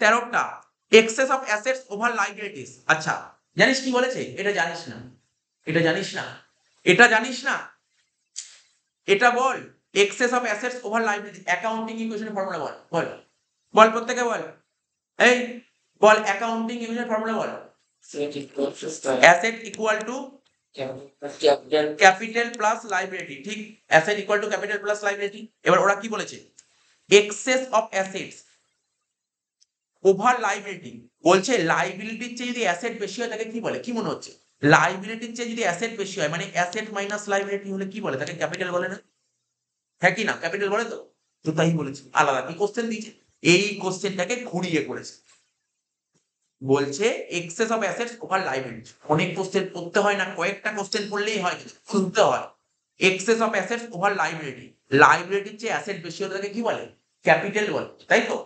দেখ এখানে কি লিখেছে, access of assets over liabilities of the business, কি বলে, ক্যাপিটাল বলে, স্যার ঠিক আছে। আর যার নাম ক্যাপিটাল তার নামই নেট ওয়ার্থ, কি বললাম আজকের পর জেনে রাখলি, যার নাম ক্যাপিটাল তার নামই নেট ওয়ার্থ, ঠিক আছে। আবার যার নাম নেট ওয়ার্থ তার নামই ওনার্স ইকুইটি, বুঝতে পারলি তো, হ্যাঁ ক্যাপিটালের আরো দুটো নাম আছে, তুই তো এখন, তোরা তো এখন অনেক বাচ্চা, তুই যখন আগামী দিনে যাও, সাপোজ ক্লাস 12 এ পড়বি, তখন জানতে পারবি নেট ওয়ার্থ নামটা পড়বি, নেট ওয়ার্থ নামটা শুনবি, তুই যখন ক্লাস 12 উঠবি ওনার্স ইকুইটি কথাটা শুনবি, তাই তো। ওনার্স মানে কোন, ওনার মানে কি, ওনার মানে জানিস, ওনার মানে কি, ওনার মানে কি, মালিক, ঠিক আছে, ওনার্স ইকুইটি, তার মানে কি বললাম, ক্যাপিটালের আর কি কি নাম হয়, ক্যাপিটাল কি কি নাম হয়, লেখা আছে capital, net worth, owners equity, ঠিক আছে তো, মনে থাকবে আশা করি। 13 নম্বর কোশ্চেনটা বুঝতে পারলি। 14 নম্বর কোশ্চেনটা বল, কোয়েল বল দেখি, পারচেস অফ ফার্নিচার, ফার্নিচার কিনেছি ধারে, ফার্নিচার তুই ধারে কিনি তাহলে কি হয়, ফার্নিচার ধারে কিনলে কি হয়, ফার্নিচার ধারে কিনলে কি হয় বল, হ্যাঁ বল, ফার্নিচার, ফার্নিচার যদি আমরা ধারে কিনি তাহলে কি হয়, মানে কি চেঞ্জ হয়, চেঞ্জটা কি হয়, আমি আর একটু ভেঙে বলবো, আমি জার্নাল তোকে বলিনি, জার্নাল বলতে বলিনি। ফার্নিচার যদি ধারে কিনি তাহলে আমার কাছে কি হয়? কি আসে, কি যায় ওইগুলো বলছি। ফার্নিচার আসে। ফার্নিচার আমাদের কাছে কি? ফার্নিচার কি আমাদের কাছে? অ্যাসেট। তাহলে অ্যাসেট আসলে অ্যাসেট বাড়ে না কমে? তাহলে অ্যাসেট বাড়ছে। আচ্ছা, ফার্নিচার আসলো। আর ফার্নিচার ক্যাশে কিনলাম না ধারে কিনলাম? ধারে কিনলে আমার কাছে কি আসছে বা যাচ্ছে? ধারে কিনলে কি হয়? লায়াবিলিটি হয় না? তাহলে লায়াবিলিটি বাড়বে না কমবে? তাহলে অ্যাসেট বাড়বে আর লায়াবিলিটি বাড়বে। অ্যান্সার হবে অ্যাসেট বাড়বে আর লায়াবিলিটি বাড়বে। এখানে দেখ লেখা আছে ফার্নিচার যদি আমরা ধারে কিনি তাহলে কি হবে? অ্যাসেটও বাড়বে আবার লায়াবিলিটিও বাড়বে। এইজন্য কারেক্ট আনসার। বুঝতে পারলি এটা কি বলেছে? কোয়েশ্চেনটা বুঝেছিস তো? বুঝতে হবে। মুখস্থ করলে হবে না। তুই এটা পড়ে গেছিস তো? পরীক্ষার হলে দিয়ে দিল কি বলতো? Furniture, purchase furniture on cash. এইটার জায়গায় ক্যাশ দিয়ে দিল। তখন কি হবে? তখন বলে স্যার অ্যাসেট বাড়বে, অ্যাসেট কমবে। ব্যাপারটা বুঝতে হবে। মুখস্থ তুই অ্যাকাউন্টে বারবার আমি ১৫ বছর ধরে পড়াচ্ছি। আমি বারবার বলছি অ্যাকাউন্টেন্সির এমসিকিউ মুখস্থ যারা করে গেছে, তোরা তো নতুন সিলেবাস পড়ছিস এমসিকিউ। আগের সিলেবাস ২৪ টা এমসিকিউ আসছে 11 এ। যারা মুখস্থ করে তারা ৫, ৬, ৭, ৮ পেত ২৪ এ। তার বেশি তুলতে পারত না। মুখস্থ করে গেলে ৭, ৮ বেশি পেত। মুখস্থ করলে হবে না। তোকে বুঝতে হবে। যদি বুঝতে পারিস তাহলেই হবে। তোকে বুঝতে হবে এমসিকিউ। মুখস্থর জায়গা নেই এমসিকিউ। ঠিক আছে? আর মুখস্থ যদি এমসিকিউ যদি মুখস্থই করতে পারিস তাহলে তুই কোচিং এর মাস্টারদেরকে মাইনা দিবি কেন? তুই মাইনা দিবি কেন মাস্টারকে? পড়তেই যাবি না। ১৫ টা কি বলছে? Ramesh account is the best example. আচ্ছা রমেশ নাম শুনে কি মনে হচ্ছে? আমরা রমেশটা কি? রমেশ কি একজনের নাম তো? নামকে ইংরেজি বলে মানে রমেশটা একটা পার্সন নাকি না? রমেশ পার্সন তো? তার মানে কি আমরা পড়েছিলাম না অ্যাকাউন্টকে ৩ ভাগে ভাগ করা যায় বলেছিলাম? দেখ না কি বলেছিলাম তোরা বল দেখি অ্যাকাউন্টের শ্রেণীবিভাগ পড়েছিলাম তুই লিখে, লিখে পড়াই তোদের। দেখ লিখে, লিখে পড়াই তোদের। শোন,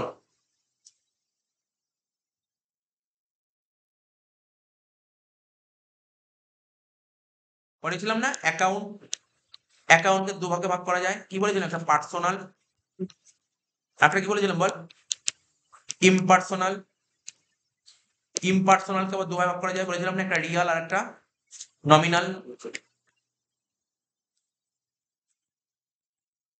বলেছিলাম কি হ্যাঁ কি না? তাহলে কি বললাম? অ্যাকাউন্ট ২ ভাগে ভাগ করা যায়, একটা পার্সোনাল, একটা ইমপার্সোনাল। পার্সোনাল ২ ভাগে ভাগ করা যায়, একটা রিয়াল আর একটা নমিনাল।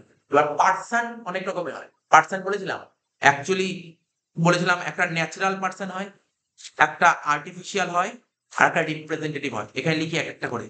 একটাকে বলে ন্যাচারাল পার্সন, একটাকে বলা হয় তোর কি বললাম আর্টিফিশিয়াল, আর একটাকে বলা হয় কি বললাম বল? রিপ্রেজেন্টেটিভ। এই যে এখানে তোর কোশ্চেনটা কি দিয়েছে?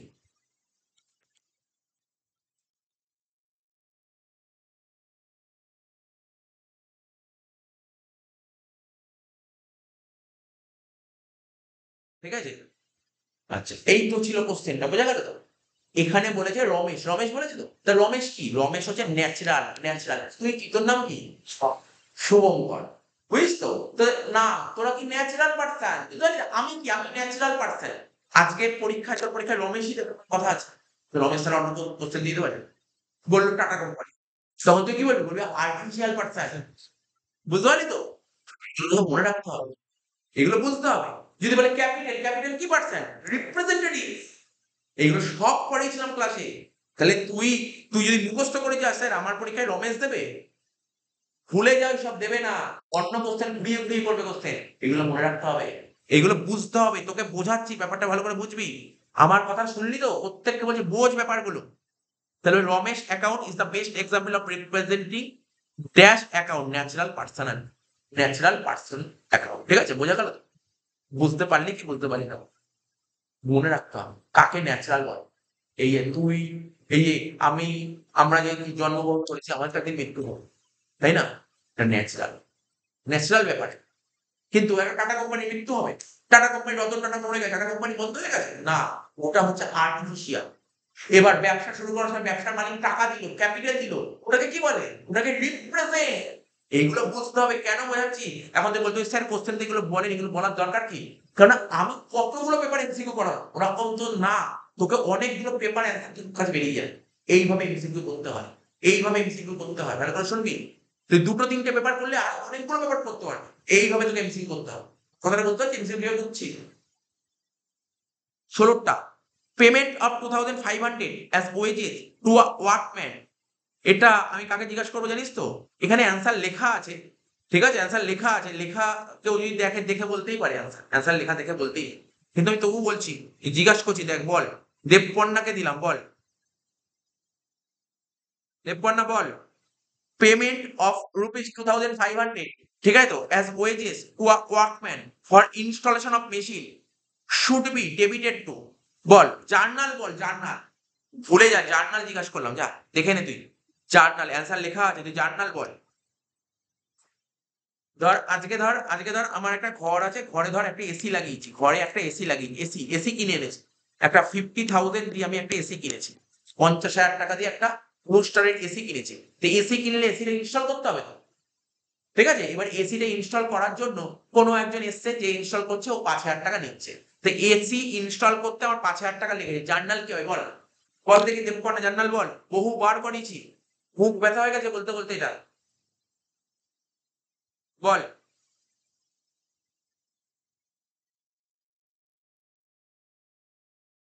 হ্যাঁ? আছিস নাকি?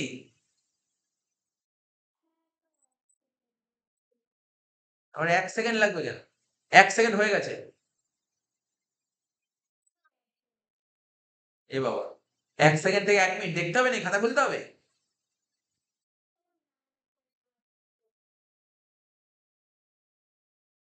এত ভাবলে হবে? এত সোজা, সোজা কোয়েশ্চেন? জলের মতন কোয়েশ্চেন। কোয়েল বল দেখি।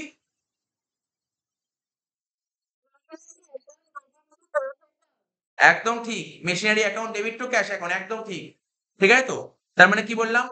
মেশিন ইনস্টল করার জন্য আমার ওয়েজেস দিতে হয়। জার্নাল কি হবে? Machinery account debit to wages account. Machinery account debit to cash account. তার মানে এখানে বলছে কোন অ্যাকাউন্টকে ডেবিট করো? Machinery account. ঠিক বলেছে। একদম ঠিক আছে তো? মেশিনারি অ্যাকাউন্ট একদম ঠিক বলেছে। ১৭ টা। দেখ ১৭ নম্বরটা, ১৭ নম্বরটা। এটা বল দেখি। কোয়েল বল দেখি এই অ্যান্সারটা কি হবে? জার্নাল বল, জার্নাল, জার্নাল বলবি। এই জার্নালটা বলতে পারলে ভাববি তুই মোটামুটি অনেক কিছু শিখে গেছিস জার্নাল। এই জার্নালটা বলতে পারলে। বলছে ৩,২০০ টাকা। ৩,২০০ টাকা রিসিভ ফ্রম করিম। করিমের থেকে ৩,২০০ টাকা পাচ্ছিস। Whose account was written off bad in the previous year should be credited. মানে কি হয় জানিস তো? ধর, ধর আমার কোচিংয়ে একটা ছেলে পড়তো। ধর ছেলেটার নাম ধর করিম। ঠিক আছে? ওকে টাকা পেতাম। টাকা পেতাম। অনেকদিন ধরে টাকা যাচ্ছে, ও টাকা দেয়নি। টাকা ৮ পয়সা না দিয়ে ও চলে গেছে। ওর কোনো পাত্তা নেই। বেপাত্তা হয়ে গেছে। ইস! তার টাকা পয়সা পাইনি। ৩,২০০ টাকা পেতাম। ওর কাছে টাকা পয়সা পাইনি। বুঝতে পারলি? শুনতে পারলি গল্পটা? আমার কাছে একটা স্টুডেন্ট পড়তো, অনেকেই পড়তো। একজনের নাম ধর করিম। খুঁজে পেয়েছি করিম। ওর কাছে টাকা পেতাম। অনেকদিন ধরে টাকা চাইছে।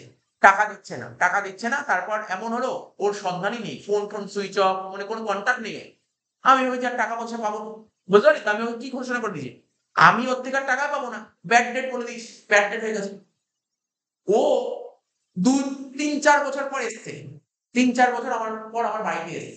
বাড়িতে এসে টাকা দিয়েছে। কে টাকা দিয়েছে? করিম টাকা দিয়ে ৩,২০০ টাকা। এই জার্নাল গুলো। বল, কোয়েল বল, বলে দিলাম, বুঝিয়ে দিলাম, বল। জার্নাল বল। ভুল হোক আমি শিখিয়ে দেব।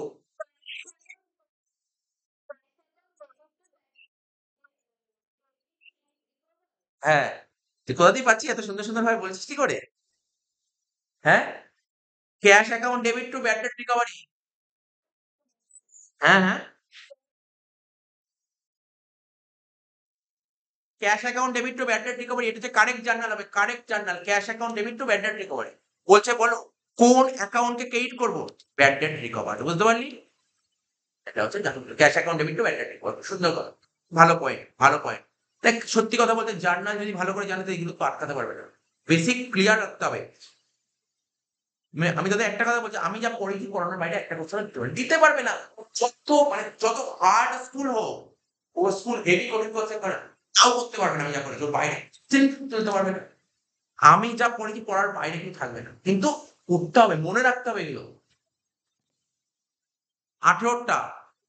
আচ্ছা, এটা বলছি ভালো করে শুনবি। এই কোশ্চেন না, এটা ট্রিকি কোশ্চেন আছে, এই কোশ্চেনটা ট্রিকি কোশ্চেন আছে, কঠিন না, একটু ট্রিকি, ঘোরানো পেঁচানো আছে কোশ্চেনটা, বুঝতে হবে। কি বলছে দেখ শোন, consider the following statement with respect to the rules of debit and credit. Rules of debit and credit বলছে কনসিডার দ্য ফলোইং স্টেটমেন্ট, ঠিক আছে? এই যে এখানে তিনখানা স্টেটমেন্ট আছে, কোন স্টেটমেন্ট ট্রু আর কোনটা ভুল। আচ্ছা, এই তো বলেছে গল্পটা, দেখ তোকে লেখালাম না এইমাত্র, সব বলেছিলাম। বল দেখি, পার্সোনাল অ্যাকাউন্টের নিয়ম কি ছিল, ডেবিট ক্রেডিটের নিয়ম কি ছিল পার্সোনাল অ্যাকাউন্টে, কে বলতে পারবি বল? পার্সোনাল অ্যাকাউন্টে ডেবিট কাকে করি আর ক্রেডিট কাকে করি, কে বলবি বল? পার্সোনাল অ্যাকাউন্টে ডেবিট করার নিয়ম কি? হ্যাঁ হ্যাঁ, পার্সোনাল অ্যাকাউন্টে ডেবিটের নিয়ম কি? রিসিভার ইজ দ্য ডেবিট আর giver is the credit. Real অ্যাকাউন্টে ডেবিট ক্রেডিটের নিয়ম কি?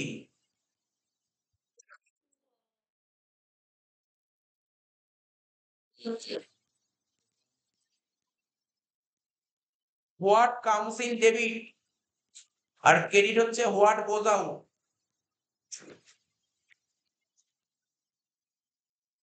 আর নমিনাল অ্যাকাউন্টের নিয়ম কি? সব লিখেছিলাম। income and gains. Expenses and losses debit আর ক্রেডিট হচ্ছে ইনকাম এন্ড গেইনস।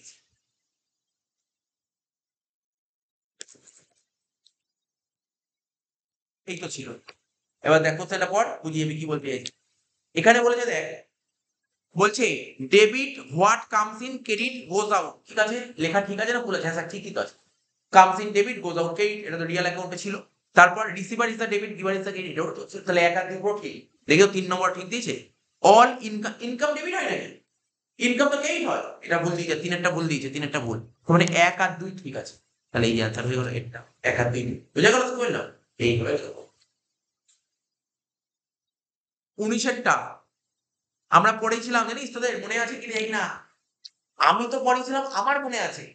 প্রশ্ন হলো আমি যে পড়েছিলাম তোদের কি কথাগুলো মনে আছে, সেটা হচ্ছে প্রশ্ন। ডেবিট ভাউচার কাকে বলে, ক্রেডিট ভাউচার কাকে বলে? ডেবিট ভাউচার কাকে বলে, ক্রেডিট ভাউচার কাকে বলে, ভালো করে শুনবি। এই ধর, এই ধর, এই যে ভাউচারটা, এই যে ভাউচার কি হয়েছে জানিস? এই দেখ লেখা আছে, দেখ পড়। The voucher is prepare for the recording collection of customer. Customer ধর, আজকে ধর আমি স্টুডেন্ট পড়াচ্ছি, তোদের থেকে টিউশন ফিস পেয়ে, তো তোদের থেকে টিউশন ফিস পেলাম, টিউশন ফিসের টাকাটা কালেক্ট করলাম। এই যে টাকাটা কালেক্ট করলাম, এর উপরে একটা ভাউচার ক্রিয়েট করতে পারি, ঠিক আছে? এটাকে ক্রেডিট ভাউচার বলে। এবার আমার যে ঘর, আমি যে ঘরে পড়াচ্ছি, এই ঘরের বাড়িওয়ালাকে ঘর ভাড়া দিলাম, রেন্ট পেমেন্ট করলাম। এই যে রেন্ট পেমেন্ট করলাম, খরচের যে ভাউচার তৈরি করা হয়, খরচের ভাউচারকে বলে ডেবিট ভাউচার, আর ইনকামের ভাউচারকে ক্রেডিট ভাউচার বলে। বোঝা গেল? বললাম খরচের ভাউচারকে ডেবিট আর ইনকামের ভাউচারকে ক্রেডিট। মনে থাকবে? আরে মনে থাকবে, খরচের ভাউচারকে বলে ডেবিট ভাউচার, খরচের ভাউচারকে ডেবিট ভাউচার বলে, আর ইনকামের ভাউচারকে ক্রেডিট ভাউচার বলে। তাহলে এখানে বলছে কি, বলছে কি আমি কোনো পার্টির থেকে টাকা পেয়েছি, তার টাকা পেয়েছি, এটাকে আমার ইনকাম। তো ইনকামের ভাউচারটাকে কি বলে, ক্রেডিট ভাউচার। এখানে তাই বলছে, এটাকে ক্রেডিট ভাউচার বলে। যদি টাকা দিলাম, তুমি আমার বছরটা দিয়ে না, এবার দেখ, এবার আমি তোকে বলছি, গল্পটা বলছি, শোন গল্পটা বলছি। আজকে ধর আমি একটা দোকান খুলেছি, আমার দোকানে যদি কেউ টাকা দেয়, তাকে না আমি একটা ভাউচার দিয়ে দিই। মানে আমার দোকানে যদি কেউ টাকা, আমি যাকে টাকা পয়সা আমাকে টাকা দিলে একটা কাগজে লিখেই দেবে যে টাকাটা দিল, ওকে দিয়ে দিল। এবার একটা কপি আমার কাছে থাকলো, একটা কপি ওর কাছে থাকলো। এই যে একটা কপি আমার কাছে থাকলো, সেটা আমি আমার অ্যাকাউন্টেন্টকে দেবো। অ্যাকাউন্টেন্ট ওই কাগজটা থেকে একটা ভাউচার তৈরি করবে, ওটাকে বলে ক্রেডিট। আবার আরেকটা ফাইল, আরেকটা খাতা থাকবে, যেখানে আমি কি কি খরচা করলাম তার, যেমন ধর আজকে ধর আমার দোকানে ধর কোনো লোক আসলো, চা নিয়ে আসলো, চায়ের বিল কাগজ থাকে না, দেখি কাগজ, কতদিন পাড়ার দোকানে চা খাওয়া হচ্ছে, তো একটা বিল কাগজ ধরিয়ে দিবি। ওই কাগজগুলো কি করবে, কাগজগুলো সব এক জায়গায় করে রাখবে, ওই এক জায়গায় করে কাগজটা কাকে দেবে, অ্যাকাউন্টেন্টকে দিয়ে দিবে। অ্যাকাউন্টেন্ট ওই কাগজ থেকে একটা ভাউচার তৈরি করবে, এটাকে বলে ডেবিট ভাউচার। বুঝতে পারলি? ডেবিট ভাউচার কোনটা, ক্রেডিট ভাউচার কোনটা, বুঝতে পারছিস কি বুঝতে পারছিস না? এটাকে ডেবিট ভাউচার, ক্রেডিট ভাউচার। তাহলে ক্রেডিট ভাউচার হলো, কোনো সমস্যা নেই। আচ্ছা, তারপর কি 20টা বলছে purchase of goods on credit, এটা সোজা কোশ্চেন, এটা একদম জলের মতন কোশ্চেন দিই। বলছে বিমলের থেকে ধারে লেজারটা কি হয়, purchase account debit to Bimal. আরে purchase account debit to Bimal, বিমলের থেকে ধারে গুডস কিনলে purchase account debit to Bimal. হয়ে গেল 20টা সি। 21এরটা কি বলেছে, একদম সোজা কোশ্চেন। এই দেখো, ধরো আমি একটা দোকান খুলেছি, আমি একটা দোকান খুলেছি, একটা মুদি দোকান খুলেছি। এবার আমার নিজের লাইফের উপর একটা এলআইসি দিয়েছি। কে বলতে পারবে? আমার লাইফের উপর আমি একটা এলআইসি দিয়েছি, জার্নাল কি হবে বলতে পারবে কেউ? বল, বল দেখি কে বলবি? আমার লাইফের উপর একটা এলআইসি দিয়েছি, জার্নাল কি হবে? আমার লাইফের উপর আমার লাইফের ওপর এলআইসি দিয়েছি। ধর আজকে আমার লাইফ, আমি একটা এলআইসি করেছি, ঠিক আছে? আমার নিজের লাইফের উপর একটা এলআইসি দিয়েছি, ঠিক আছে? প্রিমিয়াম দিই না, তুমি তোর নামেও একটা এলআইসি তোর বাবা করছে, তো প্রতি ৩ মাস অন্তর বা ৬ মাস অন্তর বা ১ বছর অন্তর একটা প্রিমিয়াম দেয়, ঠিক আছে তো? তো সেরকম আমি আমার লাইফের উপর এলআইসি এলআইসি দিচ্ছি, এলআইসির টাকাটা দিচ্ছি। কোয়াতে দিচ্ছি টাকাটা? ধর আমার ব্যবসার ক্যাশ বাক্স থেকে টাকা বের করে দিচ্ছি। তাহলে এটা জার্নাল কি হবে? বল, এলআইসি পেমেন্ট করলে জার্নাল কি হয়? বল, বল কোয়েল বল।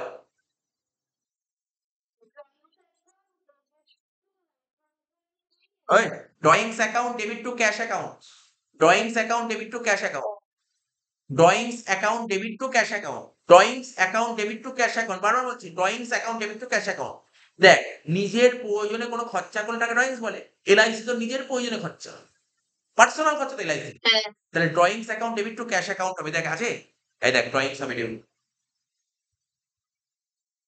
হলো। আচ্ছা, এখানে তো যে পিডিএফ পাঠিয়েছি পুরো ২১টা কোশ্চেন রাইটই আছে, রাইট করা আছে। ২২ নম্বর কোশ্চেনের অ্যান্সারটা না একটু ভুল করা আছে, বুঝতে পারলি তো? আমার মনে হচ্ছে ভুল করা আছে। তো দেখ আমি তোকে বলছি এখানে অ্যান্সারটা কি হবে। শিখিয়েছিলাম না তোদের, নিমাই বাগচির বইতে এই কোশ্চেনে লেখা থাকতো pick the odd one out, এরকম লেখা থাকতো না?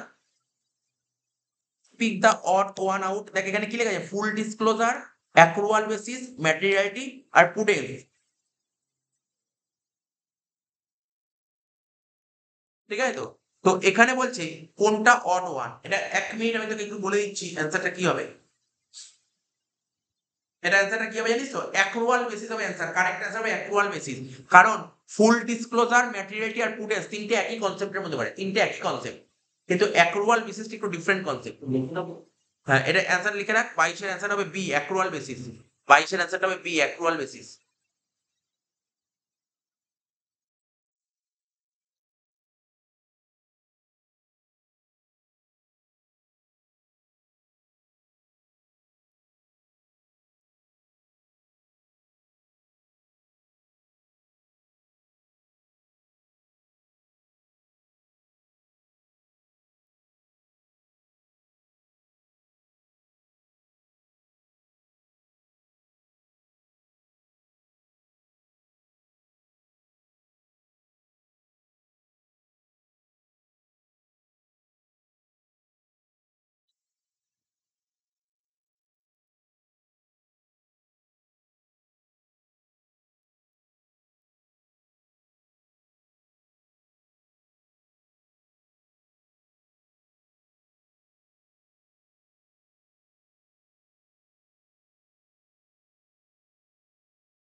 আচ্ছা, এটা বোঝা গেল তো?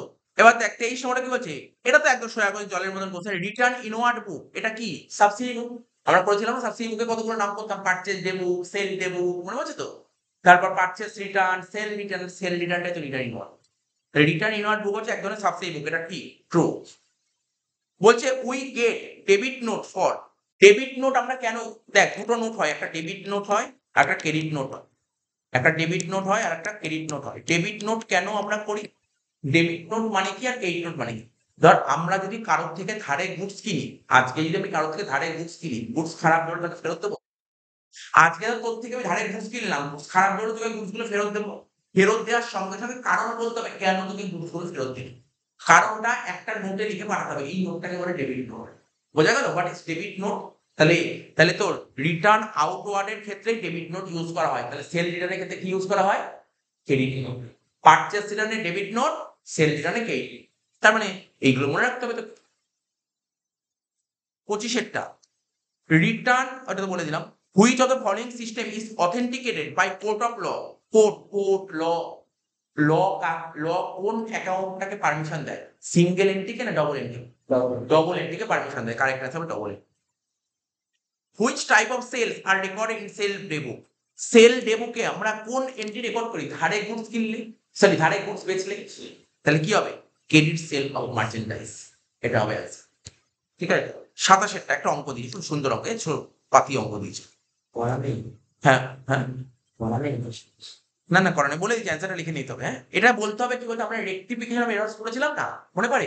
Errors of commission, errors of ওমিশন, ঠিক আছে তো? তারপর হচ্ছে এরর্স অফ প্রিন্সিপাল, তারপর যে এরর্স অফ মিসপোস্টিং, কম্পেনসেটিং, 5টা এরর শিখিয়েছিলাম। এটা কোন এররের মধ্যে, এই উদাহরণটা কোন এররের মধ্যে পড়ে? ঠিক আছে, বলছে Ram account has been wrongly debited by ₹2300 instead of 3200। বলছে রাম অ্যাকাউন্টকে ভুল করে ডেবিট করা হয়েছে, ঠিক আছে, যেখানে 3200 টাকা ডেবিট করা উচিত ছিল, তার জায়গায় 2300, 3200 জায়গায় 2300 লিখেছে। And Rahim account wrongly credited 100 টাকা ইনস্টেড অফ 1000 টাকা। মানে কি, এটা কি ভুল বলে? কালকে বারবার বললাম, error of commission, commission commission বারবার বলে, কাজের ভুল, এটাকে বলে কাজের ভুল।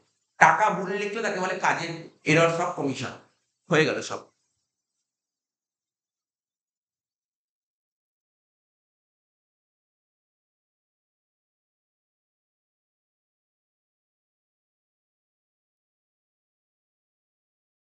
আঠাশেরটা বলছে bought goods from Abhijit for ₹5,400 but was recorded as rupees, ভালো করে শুনবি, এই অঙ্কটা কোন দেখাবে? এই অঙ্কটা করে দেখো, হ্যাঁ এই অঙ্কটা করে দেবো, এই অঙ্কটা করে দেবো, এই অঙ্কটা আমি করে দেবো। হ্যাঁ, বলছে bought goods from অভিজিতের থেকে ধারে গুডস কিনে 5,400 টাকা দিয়ে। এটা এটা দেখিস, এটা করে দিচ্ছি, দেখিস। হ্যাঁ, কমিশন কমিশন কাজ, কমিশন মানে ছাড়ের ভুল। একটা কাজ করতে হবে, তুই করলি না, ওটাকে বলে অমিশন, ছাড়ের ভুল। বুঝিস নি ছাড়ের ভুল? ধর তোকে বলছি, আমরা পড়েছিলাম এরর অফ কমিশন 2 রকমের হয়, একটা যে ফুল আর একটা যে পার্ট। একটা কমপ্লিট বলেছিলাম, একটা পার্সিয়াল বলেছিলাম। ধর একটা জার্নাল বললাম, এই পারচেসের জার্নালটা করে দে, তুই জার্নালটাই করিস, ওই জার্নালটা ভুলে ভুলে করিসই, ওটাকে বলে কমপ্লিট অমিশন। আর পার্সিয়াল অমিশন কি বলতো? আমি বললাম পারচেসের জার্নালটা করে দে, purchase account debit to cash করতে হবে, তুই পারচেস অ্যাকাউন্ট ডেবিট লিখেছি, ক্যাশ লিখিস, এটাকে বলে পার্সিয়াল অমিশন। এরকম তো করেনি, এরকম করেছে নাকি? ও টাকা সব করেছে, টাকাটা ভুল লিখে, টাকা ভুল লিখে কি বলে? তাকে বলে এরর্স অফ ওমিশন। আচ্ছা, এই দেখ পরে পরে নিতে হবে, পরে এটা করে নিস।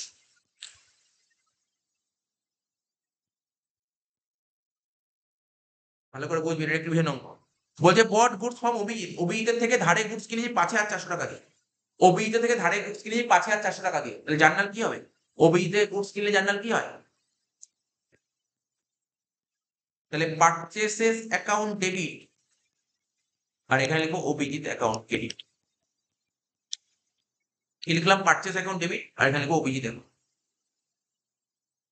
তাহলে বল, পারচেস কত টাকা দিয়ে করেছিলি? পারচেস বল 5,400 টাকা দিয়ে, তাই তো?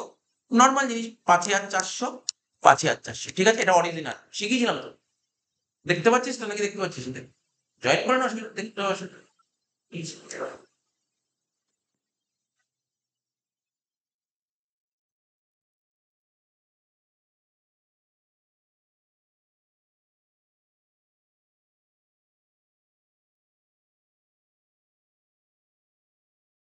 বলছে আমি একটু পরে কল করছি, ক্লাস চলছে তো, ক্লাস শেষ করে কল করছি।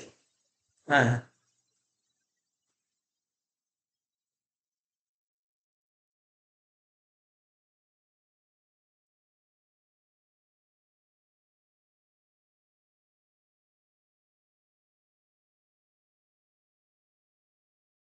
একদিন দেখলেই হলো। ভালো করে তোদের বাড়িতে ওই ছেলেটাকে চিনিস? তোদের বাড়িতে ইয়ে ছিল, ইয়ে তোর বল, স্নেহা সিং, মনে পড়ে? আরে দুর্গাবাড়ি থাকে, এটা সঞ্জয়। আরে তোদের বাড়িতে মা বাড়ি পাপায়ের আমার ছেলে, হ্যাঁ, পাপাই দা, পাপাইদার মামার ছেলে। হ্যাঁ, ওই ছেলেটা আমাকে করতো, ওই যে কত পেয়েছি না অ্যাকাউন্টসে? 100 পেয়েছিল, অ্যাকাউন্টসে 100 পেয়েছিল, 100তে 100। কস্ট ট্যাক্সে 98 পেয়েছিল, লতে 97 পেয়েছিল, বুঝতে পারলি তো? বিজনেসে 95 পেয়েছিল। অরবিন্দ স্কুল বলতো না না বাকি বুঝতে পারলি তো? খুব ভালো মানে পড়াশোনা করতে হবে, পড়াশোনা করলে না করলে হবে না। খেলাধুলাও করে, ও খেলাধুলা করে, প্রচুর খেলাধুলা করে। পড়াশোনা করতে হবে, পড়াশোনার সময় পড়াশোনা।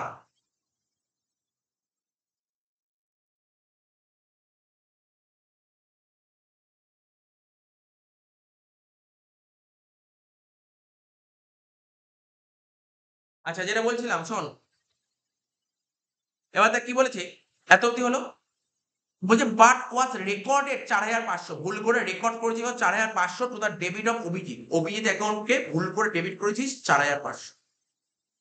অভিজিৎকে ক্রেডিট করতে হবে, তা না করে অভিজিৎকে ডেবিট করেছিস। দেখ অভিজিৎকে ডেবিট করেছিস কত বল, 4500 টাকা। আবার কে?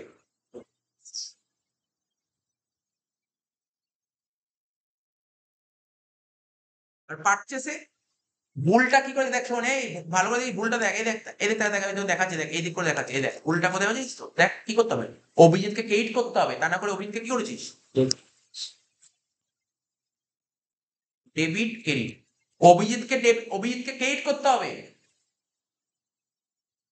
অভিজিৎকে ক্রেডিট করতে হবে, তা না করে তুই অভিজিৎকে ডেবিট করেছিস। ঠিক আছে তো স্যার? পারচেসে কোনো ভুল নেই, পারচেসে কোনো ভুল নেই, পারচেসে ভুল নেই। ভুলটা কি শুধুমাত্র অভিজিৎ। তাহলে পারচেস কেটে গেল। তাহলে অভিজিৎকে ভুল করে ডেবিট করেছে, তাহলে কাটতে হবে। অভিজিৎকে কাটতে গেলে কি করবো, মাইনাস অভিজিৎ হবে, মাইনাস অভিজিৎ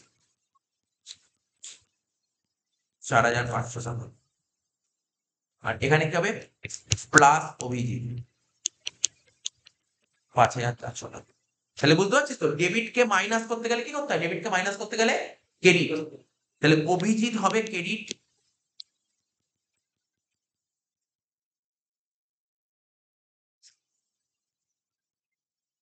আর এখানে ক্রেডিটকে প্লাস করতে গেলে ক্রেডিট। এখানে অভিজিৎ ক্রেডিট হলো 4500 টাকা।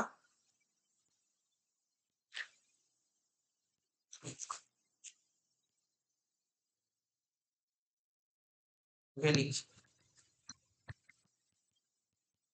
অভিজিৎ ক্রেডিট হলো কত টাকা, 4500 টাকা।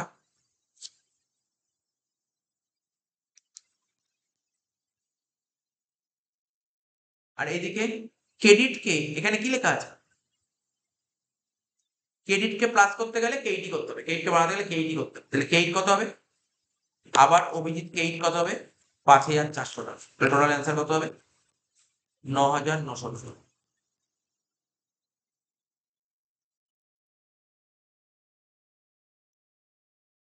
9900 টাকা। তাহলে বলছে অভিজিৎ অ্যাকাউন্টকে ক্রেডিট কত, 9900।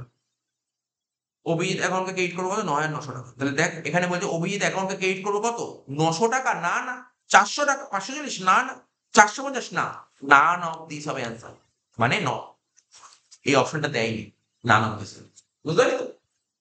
আশা করি বুঝতে পারলি অঙ্কের পয়েন্টটা, কি রে পয়েন্টটা বুঝতে পারলি? এবার দেখ এই কি যেন কোয়েল, পেজটা কিন্তু বাড়িতে ভালো করে পড়বি, কিন্তু বাড়িতে ভালো করে দেখবি। দেখ আমি ওকে বললাম, ও পড়তে এসছে, ওদের বললাম আমি কালকে একটা পেজ মিলিয়ে দিয়েছি, ওই পেজটা নতুন পেজ বাড়িতে করার আগে না, ওই পেজটা বাড়িতে ভালো করে 2 বার 3 বার করে পড়, দরকার হলে খাতায় না দেখে দেখে কর, ওইগুলো পড়ে নে, তারপর ওইগুলো খাতায় না দেখে কর, অঙ্কগুলো হাতে ধরে ধরে কর। তারপরে আজকে এই পেজটা করালাম, এটা কর, তাহলে যে বাকি পেজগুলো দিয়েছি না তুই করতে পারবি না। না হলে কি বারবার ভুল হবে, বারবার ভুল হবে। দুটো পেজ ভালো করে পড়ে নে, তারপর তুই করতে পারবি, সুবিধা হবে। এইভাবেই কর, তাহলে কি তাড়াতাড়ি হয়ে যাবে। বেশি নেই, অ্যাকাউন্টসে টোটাল 8টা পেজ করলেই হবে, অ্যাকাউন্টসে টোটাল 8টা পেজ করলেই হবে।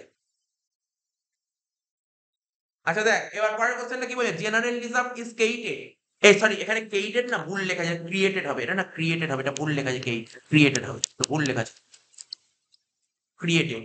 জেনারেল রিজার্ভ আমরা পড়েছিলাম মনে পড়ে, রিজার্ভ এন্ড প্রভিশন বলে একটা চ্যাপ্টার পড়েছিলাম। জেনারেল রিজার্ভ কেন মানে জেনারেল রিজার্ভ আমরা কেন ক্রিয়েট করতাম, একটা point, meeting unforeseen loss in the future, ভবিষ্যতে যদি আমার কোনো লস হয় সেটাকে পিকআপ করার জন্য আমরা জেনারেল রিজার্ভ ক্রিয়েট করি, এটা ঠিক আছে। তারপর straightening the financial position of the business, আমার ব্যবসার ফিনান্সিয়াল পজিশনটাকে মজবুত করার জন্য আমরা রিজার্ভ ক্রিয়েট করি, এটাও ঠিক আছে। এক্সপেনশন অফ দ্য বিজনেস, ব্যবসাকে বড় করার জন্য জেনারেল রিজার্ভ ক্রিয়েট করি, এটাও ঠিক আছে, তিনটেই ঠিক, কারেক্ট অ্যান্সার করা। এটা পড়েছিলাম, এই কোশ্চেনটা পড়ানো ছিল আগে। 30 which of the following is not an importance of reserve, এর মধ্যে কোনটা রিজার্ভের গুরুত্ব নয়, এর মধ্যে কোনটা রিজার্ভের গুরুত্ব নয়, জানিস তো? আমি বলে দিচ্ছি, দেখ তুই এই মধ্যে পড়লি, 29টা পড়ার পর তুই তুই অ্যান্সার নিয়ে দিতে পারবি। বলছে রিজার্ভের গুরুত্ব নয় কোনটা, তুই বল। মিটিং আনফরসিন এক্সপেন্সেস, ফিউচারে ফিউচারে যদি কোনো রকমের কোনো খরচা হয় সেটাকে মিট করার জন্য আমরা রিজার্ভ টাকা রাখি, থাকি না? ফিউচারে যদি কোনো রকমের কোনো ক্ষতি হতে পারে আমি জানি, তার জন্য তো আমরা টাকা সরিয়ে রাখি। আনফরসিন মানে কি? অজ্ঞাত। বলে দিলাম না এগুলো? তার মানে এই জন্য আমরা এটা রিজার্ভের গুরুত্বের মধ্যে পড়ে। স্ট্রেটেনিং দ্য ফিনান্সিয়াল পজিশন, ব্যবসার ফিনান্সিয়াল পজিশনকে মজবুত করার জন্য, এটাও তো রিজার্ভের গুরুত্বের মধ্যে পড়ে। তারপর এখানে কি বলছে? It helps providing fund for future event, ফিউচারে কোনো ইভেন্ট মানে ঘটনা, ভবিষ্যতে কোনো ঘটনার জন্য আমি ফান্ডের জন্য টাকা লাগতে পারে, এটাও কিন্তু আমার রিজার্ভের গুরুত্ব নয় কোনটা, এটা গুরুত্ব নয়, এটা রিজার্ভের গুরুত্ব। এই যে ইট হেল্পস প্রফিট ডিস্ট্রিবিউট, এটা অ্যান্সারটা করা লিখে নে। 30 সি হবে, 30 সি হবে, লিখে নে, 30 সি হবে।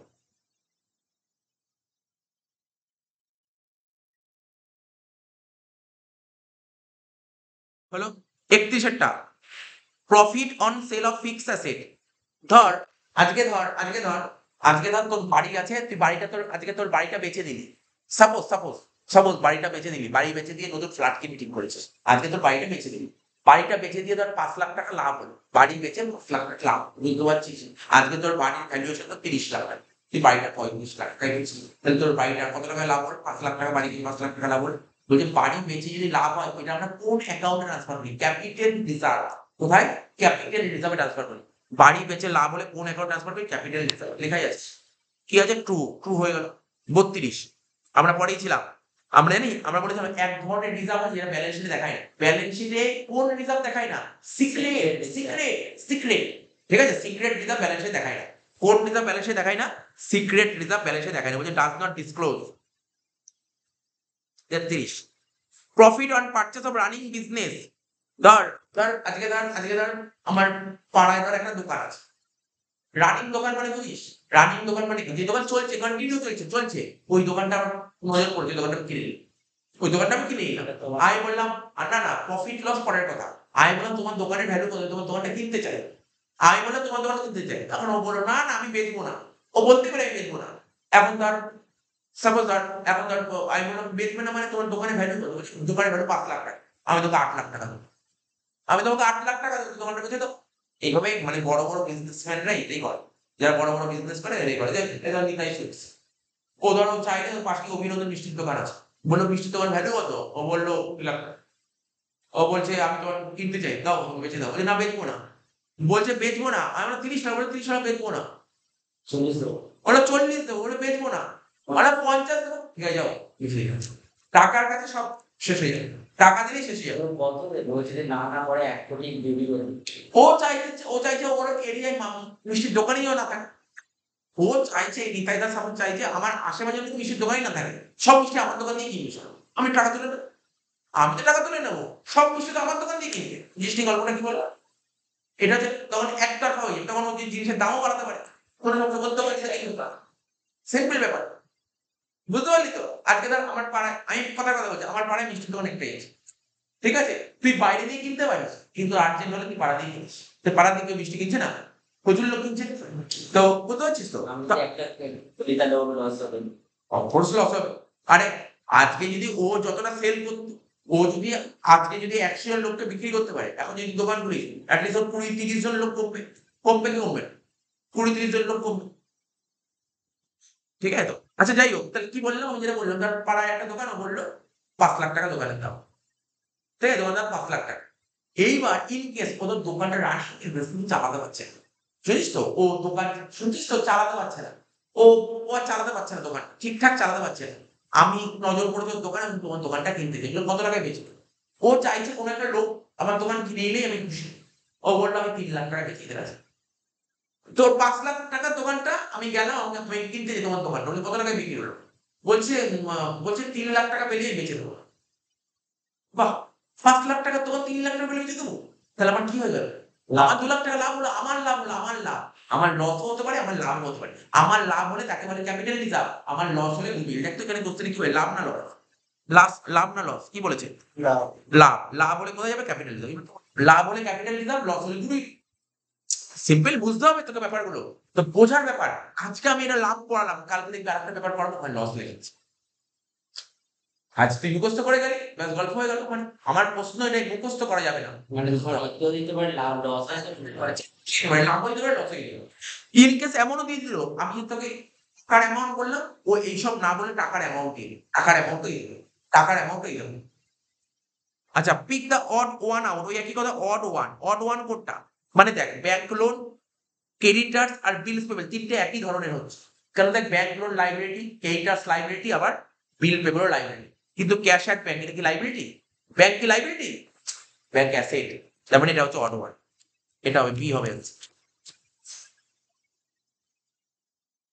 এটা ভুল লেখা আছে, ঠিক করে 34টা বি হবে, 34টা বি হবে। 35-এর অঙ্ক না, 35 একটা অঙ্ক আছে, বিল অফ এক্সচেঞ্জ, খুব সুন্দর অঙ্ক 35, এটা করে দেবো। হ্যাঁ, নরেশ সোল্ড গুডস টু করিম, ঠিক আছে, 1 মে 2024, 10 লাখ টাকা, 10 লাখ টাকা দিয়ে গুডস বিক্রি করেছে। After allowing trade discount 25%। তোরা তো মুখোমুখি অনেকে ক্যালকুলেট করতে পারিস, বলতে পারবি কেউ? তুই বলতে পারবি 10 লাখের 25% কত হয়? মুখোমুখি পারিস, করতে পারিস ক্যালকুলেশন? 10 লাখের 25% মনে করতে পারিস? 10 লাখের 25% 2.5 লাখ টাকা, 2.5 লাখ, 2.5 লাখ টাকা। এগুলো তো এখন তারা ছেলে মানুষ একটু ব্যবসা নলেজ নিয়ে আসতে হবে, এগুলো মনে করতে হয়। 10 লাখের 25% 2.5 লাখ টাকা। তাহলে নরেশ গুডস বিক্রি হয় করিমকে কত টাকা দিয়ে? 10 লাখ টাকা, কিন্তু ডিসকাউন্ট 25%। তাহলে অ্যাকচুয়ালি নরেশ করিমকে কত টাকা গুডস বিক্রি হয়? 10 লাখ টাকা নাকি 2.5 লাখ টাকা কম? কম। মানে কত হবে? আমি এটা লিখে লিখে দেখাই, সুন্দর করে ছবি এঁকে এঁকে দেখাই। হ্যাঁ, নরেশ আর এটা করিম, নরেশ করিমকে গুডস বিক্রি হয়েছে, তাই তো? এখানে সোল্ড। 10 লাখ টাকা থেকে 2.5 লাখ টাকা বাদ দেবো, তাহলে কত টাকা দিয়ে গুডস বিক্রি করেছে? 7,50,000 টাকা। কোনো ডাউট আছে? মাথায় রাখবি, কিন্তু আজকের পরেটা মাথায় রাখবি, কারণ এই কোশ্চেনটা পরীক্ষা দিয়ে দেবে। বললো নরেশ গুড সোল্ড টু করিম 25% টেন ডিসকাউন্ট। বলছে বলো বইতে তুমি কত টাকা দেখা? তখন বলতে হবে এই 7.5 লাখ। কেন টেন ডিসকাউন্ট বলতে দেখায় না? বোঝা গেল? ক্লিয়ার হলো? আচ্ছা, কবে গুডস বিক্রি করেছে সব কোশ্চেন পর ভালো করে। 1 মে 2024, 1/5/2024 গুডস বিক্রি হয়েছে। করিম পেড 3.5 লাখ টাকা, করিম 3.5 লাখ টাকা পে করে দিয়েছে। তাহলে করিম ও কি করেছে? ও পে করেছে, লিখবো। হ্যাঁ, ও পে করেছে 3.5 লাখ। আর ডিউ আছে কত? ডিউ 4 লাখ টাকা। এই টাকাটা দিতে পারেনি। আমার মনে হচ্ছে এটাই বলবে, নরেশ করিমকে বলবে ভাই তুমি তো 3.5 লাখ টাকা দিলে, বাকি যে 4 লাখ টাকা কবে দেবে? নরেশ করিমকে এই কথাটা জিজ্ঞাসা করেছে। করিম হয়তো বলেছে দেখো এখন আমার একটু অসুবিধা চলছে, আমি আজকে টাকাই দেবো না, আমি আজ থেকে তোমাকে 3 মাস পর টাকা দেবো, এরকমই বলেছে। দেখি না কি বলেছে পর থেকে, কি বলেছে ওইটা। 3 মাসের জায়গায় বলেছে 4 মাস। বলছে আমি এখন টাকাই দেবো না, আমি তোমাকে 4 মাস পর টাকা দেবো, 4 মাস পর টাকা দেবো। ঠিক আছে, 4 মাস, 4 মান্থ, ও 4 মাস পর টাকা দেবে। তখন নরেশ করিমের উপর কি করেছে? নরেশ একটা চিঠি লিখলো, চিঠিতে লিখলো যে আমি আমি আমি করিমকে 10 লাখ টাকার মাল বিক্রি করেছি, 2.5 লাখ টাকা ডিসকাউন্ট, মানে 7.5 লাখ টাকার মধ্যে ও 3.5 লাখ টাকা দিয়ে 4 লাখ টাকা বাকি আছে, আমি ওর কাছে চেয়েছি, ও বলছে 4 মাস পর টাকা দেবে। এসব লেখার পর নরেশ এই লেখাটা লিখে করিমকে শুনিয়েছে, দেখিয়েছে। করিম ওটা সাইন করেছে, সাইন করে আমাকে দিয়ে দিয়েছে। তাহলে আমি কবে যাবো? বিল যাবো, টাকা যেতে 4 মাস পর। 4 মাস পর তাহলে বিলের ডেটটা দেখি। হ্যাঁ, ডেট অফ বিলটা দেখি। বিলের ডেট কত ছিল?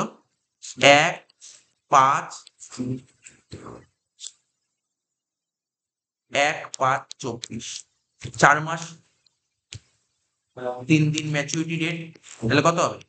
4/9/2024।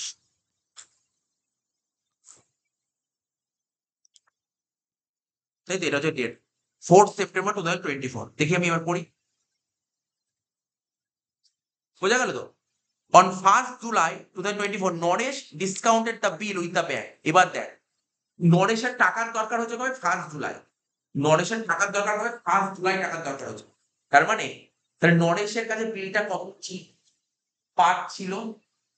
6, 25 কি বললাম? মাস বলতে পেরেছিস তো? আমি নরেশ ক মাস বলেছে, নরেশ ক মাস সময় যে টাকা দেবে? 4 মাস পর টাকা দেবে। কিন্তু আমার টাকার দরকার, মানে আমি নরেশ, আমার টাকার দরকার। কবে টাকার দরকার হচ্ছে? 1 জুলাই, তাই তো? 1 জুলাই বলেছে তো? 1 জুলাই। তাহলে ক মাস বিলটা আমার কাছে রেখেছিলাম? স্যার ১/৫ থেকে ১/৭ ক মাস হয়? ২ মাস। তা ৪ মাসের মধ্যে ২ মাস আমার কাছে রেখেছিলাম। তাহলে ২ মাস আগেই আমি ব্যাংকের কাছে বিলটা বেচে দিয়েছি। তাহলে ব্যাংক আমার থেকে ক মাসের টাকা নেবে? ২ মাসের টাকা। ক মাসের? ২ মাসের টাকা নেবে। কত টাকা? হিসাব কর। ৪,০০,০০০ টাকা ২ মাসের টাকা নেবে। কত পার্সেন্ট? দেখ ব্যাংক কতটা পার্সেন্ট চার্জ নেবে? ৬%। ৬/১০০ কালকেই করালাম এরকম। মনে পড়ছে? ২/১২। কালকে করালাম মনে পড়ছে এরকম? দুটো শূন্য, দুটো শূন্য কেটে গেল। ৬ কে ১২ দিয়ে কাটলে ২ হয়। ২ কেটে গেল। তাহলে কত হচ্ছে? ৪,০০০ টাকা। এরকম কিছু একটা ৪,০০০ টাকা। ডিসকাউন্টিং চার্জেস ৪,০০০ টাকা। বলছে বলো বিল অ্যামাউন্ট কত আর ডিসকাউন্টিং চার্জ? ডিসকাউন্ট চার্জ কত? ৪,০০০ টাকা। তাহলে তুই দেখ, তুই নিজে বুঝতে পারছিস অ্যান্সারটা এটা হবে, লাস্টেরটা হবে। নাকি? লাস্টেরটা হবে কিনা পরে দেখছি। ৪,০০০ টাকা হবে এটা বুঝতে পারলি। ডিসকাউন্ট চার্জ ৪,০০০ টাকা। আর তাহলে ওখানে কত টাকা ছিল?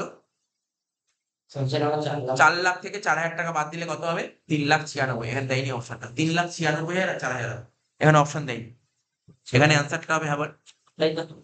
ওটা হবে না। লিখবো কি? ওটা দেয়নি তো। ৩,৯৬,০০০ হবে আর একটা ৪,০০০ হবে। কেন বুঝতে পারলি না কেন? ৪,০০,০০০ টাকা তো পেতাম। ৪,০০,০০০ করে ৪,০০০ টাকা ডিসকাউন্ট। তাহলে পাবো কত? ৩,৯৬,০০০। না, না, এই ঠিক দিয়েছে। আমি একটু ভুল ভেবেছি। ঠিক দিয়েছে, ওরা ঠিক দিয়েছে। অ্যান্সার এটাই হবে ৩,৯৬,০০০।